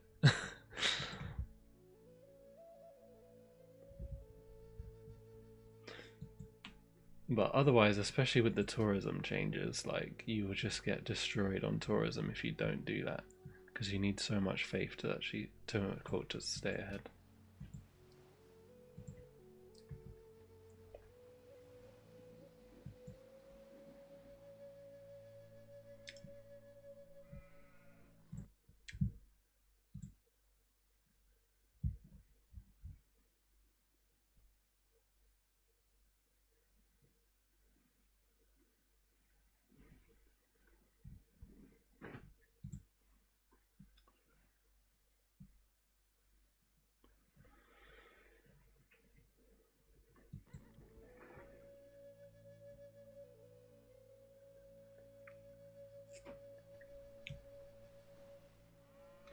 But yeah.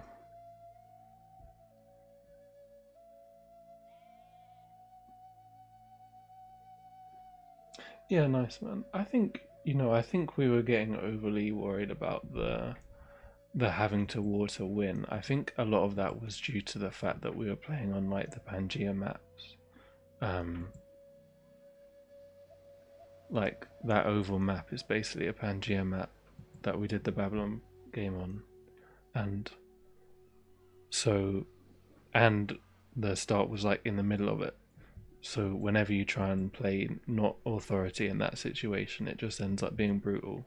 Because if someone declares war on you, you're so exposed.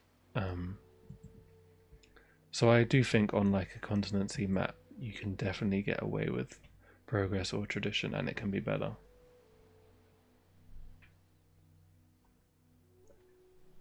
It could just be my new difficulty version was probably a bit easier as well, especially at the start. I thought it was still a bit ridiculous how quick they were, but I tried to make it more even. But I'd reduced the snowballers, so maybe that's why it was easier to win, because there was no one that was doing super well to go against you.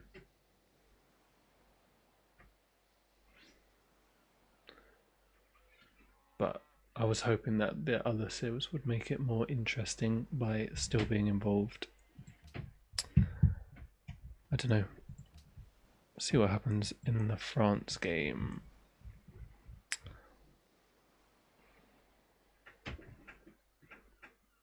It just got buffed though, dude.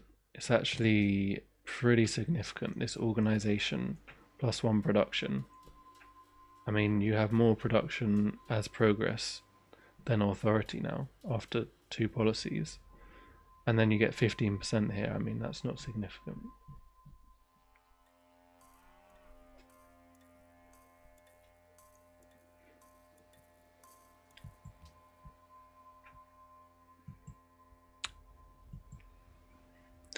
I was definitely going to say something else, but I forgot what it was.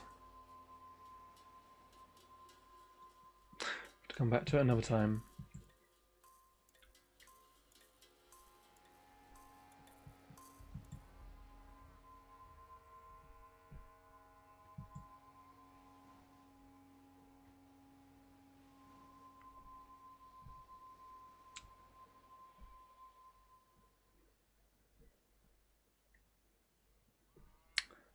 Yeah, I need some more games, I suppose. Like I did reduce their bonus by 1%, but I did increase the instant yields later on by more.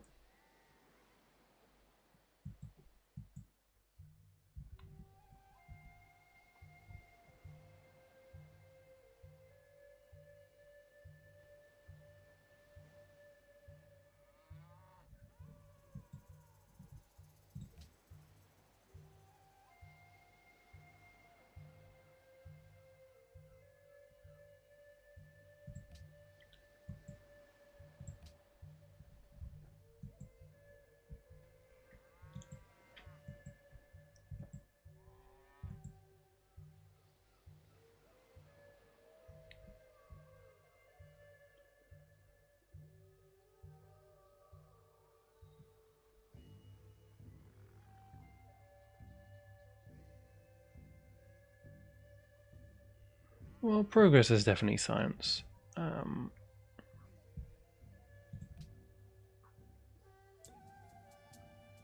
Although I do remember Crazy G saying that ceremony was like pretty similar to the progress science boost. It does. It feels like a lot more science like early on. Like you get to like the third and fourth and stuff takes super quickly.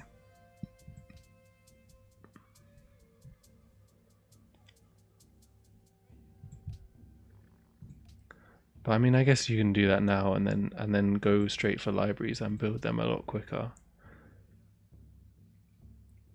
Which is normally something you do with authority, try and like use Imperium to get to libraries and then build them quickly with tribute and just the bonus production.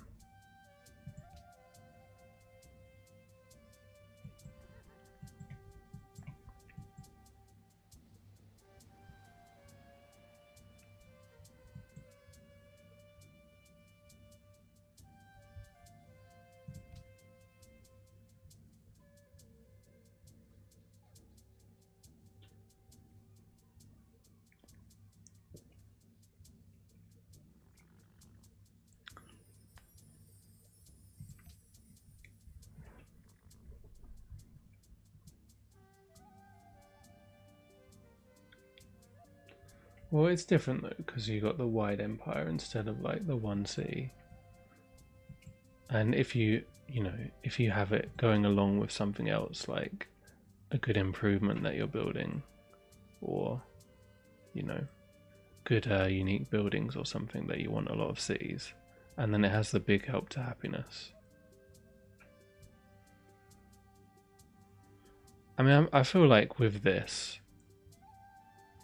it's like a lot more pickable than it was, and I think it might even be better to go organization now rather than liberty fraternity.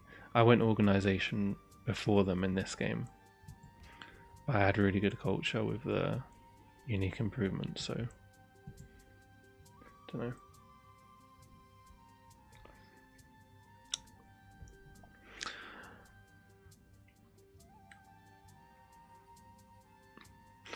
I am gonna go anyway though. It is rather close to midnight here. Like I said, I might well continue this on Thursday. Yeah. Trying to do more regular streams. There's some interesting ways to go with this one. Seeing if we can get Borobudur and testing out the Matagis and getting the bonus yields from the Katan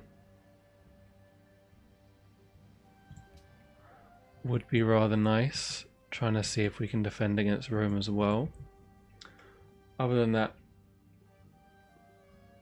France, pretty fun series for sure. May end up in some big wars if you enjoy seeing that, but also may end up doing crazy amount of great people and theming bonuses and all that stuff once we get to the salons. So a little bit of both going on there. And yeah, I got no plans other than that. Trying to get these challenge run things going that I linked a little bit earlier.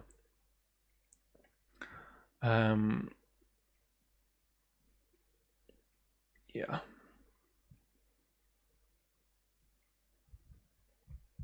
But no one's responded yet, which I don't know if that just means that it's taking a while or if no one gives a shit about it.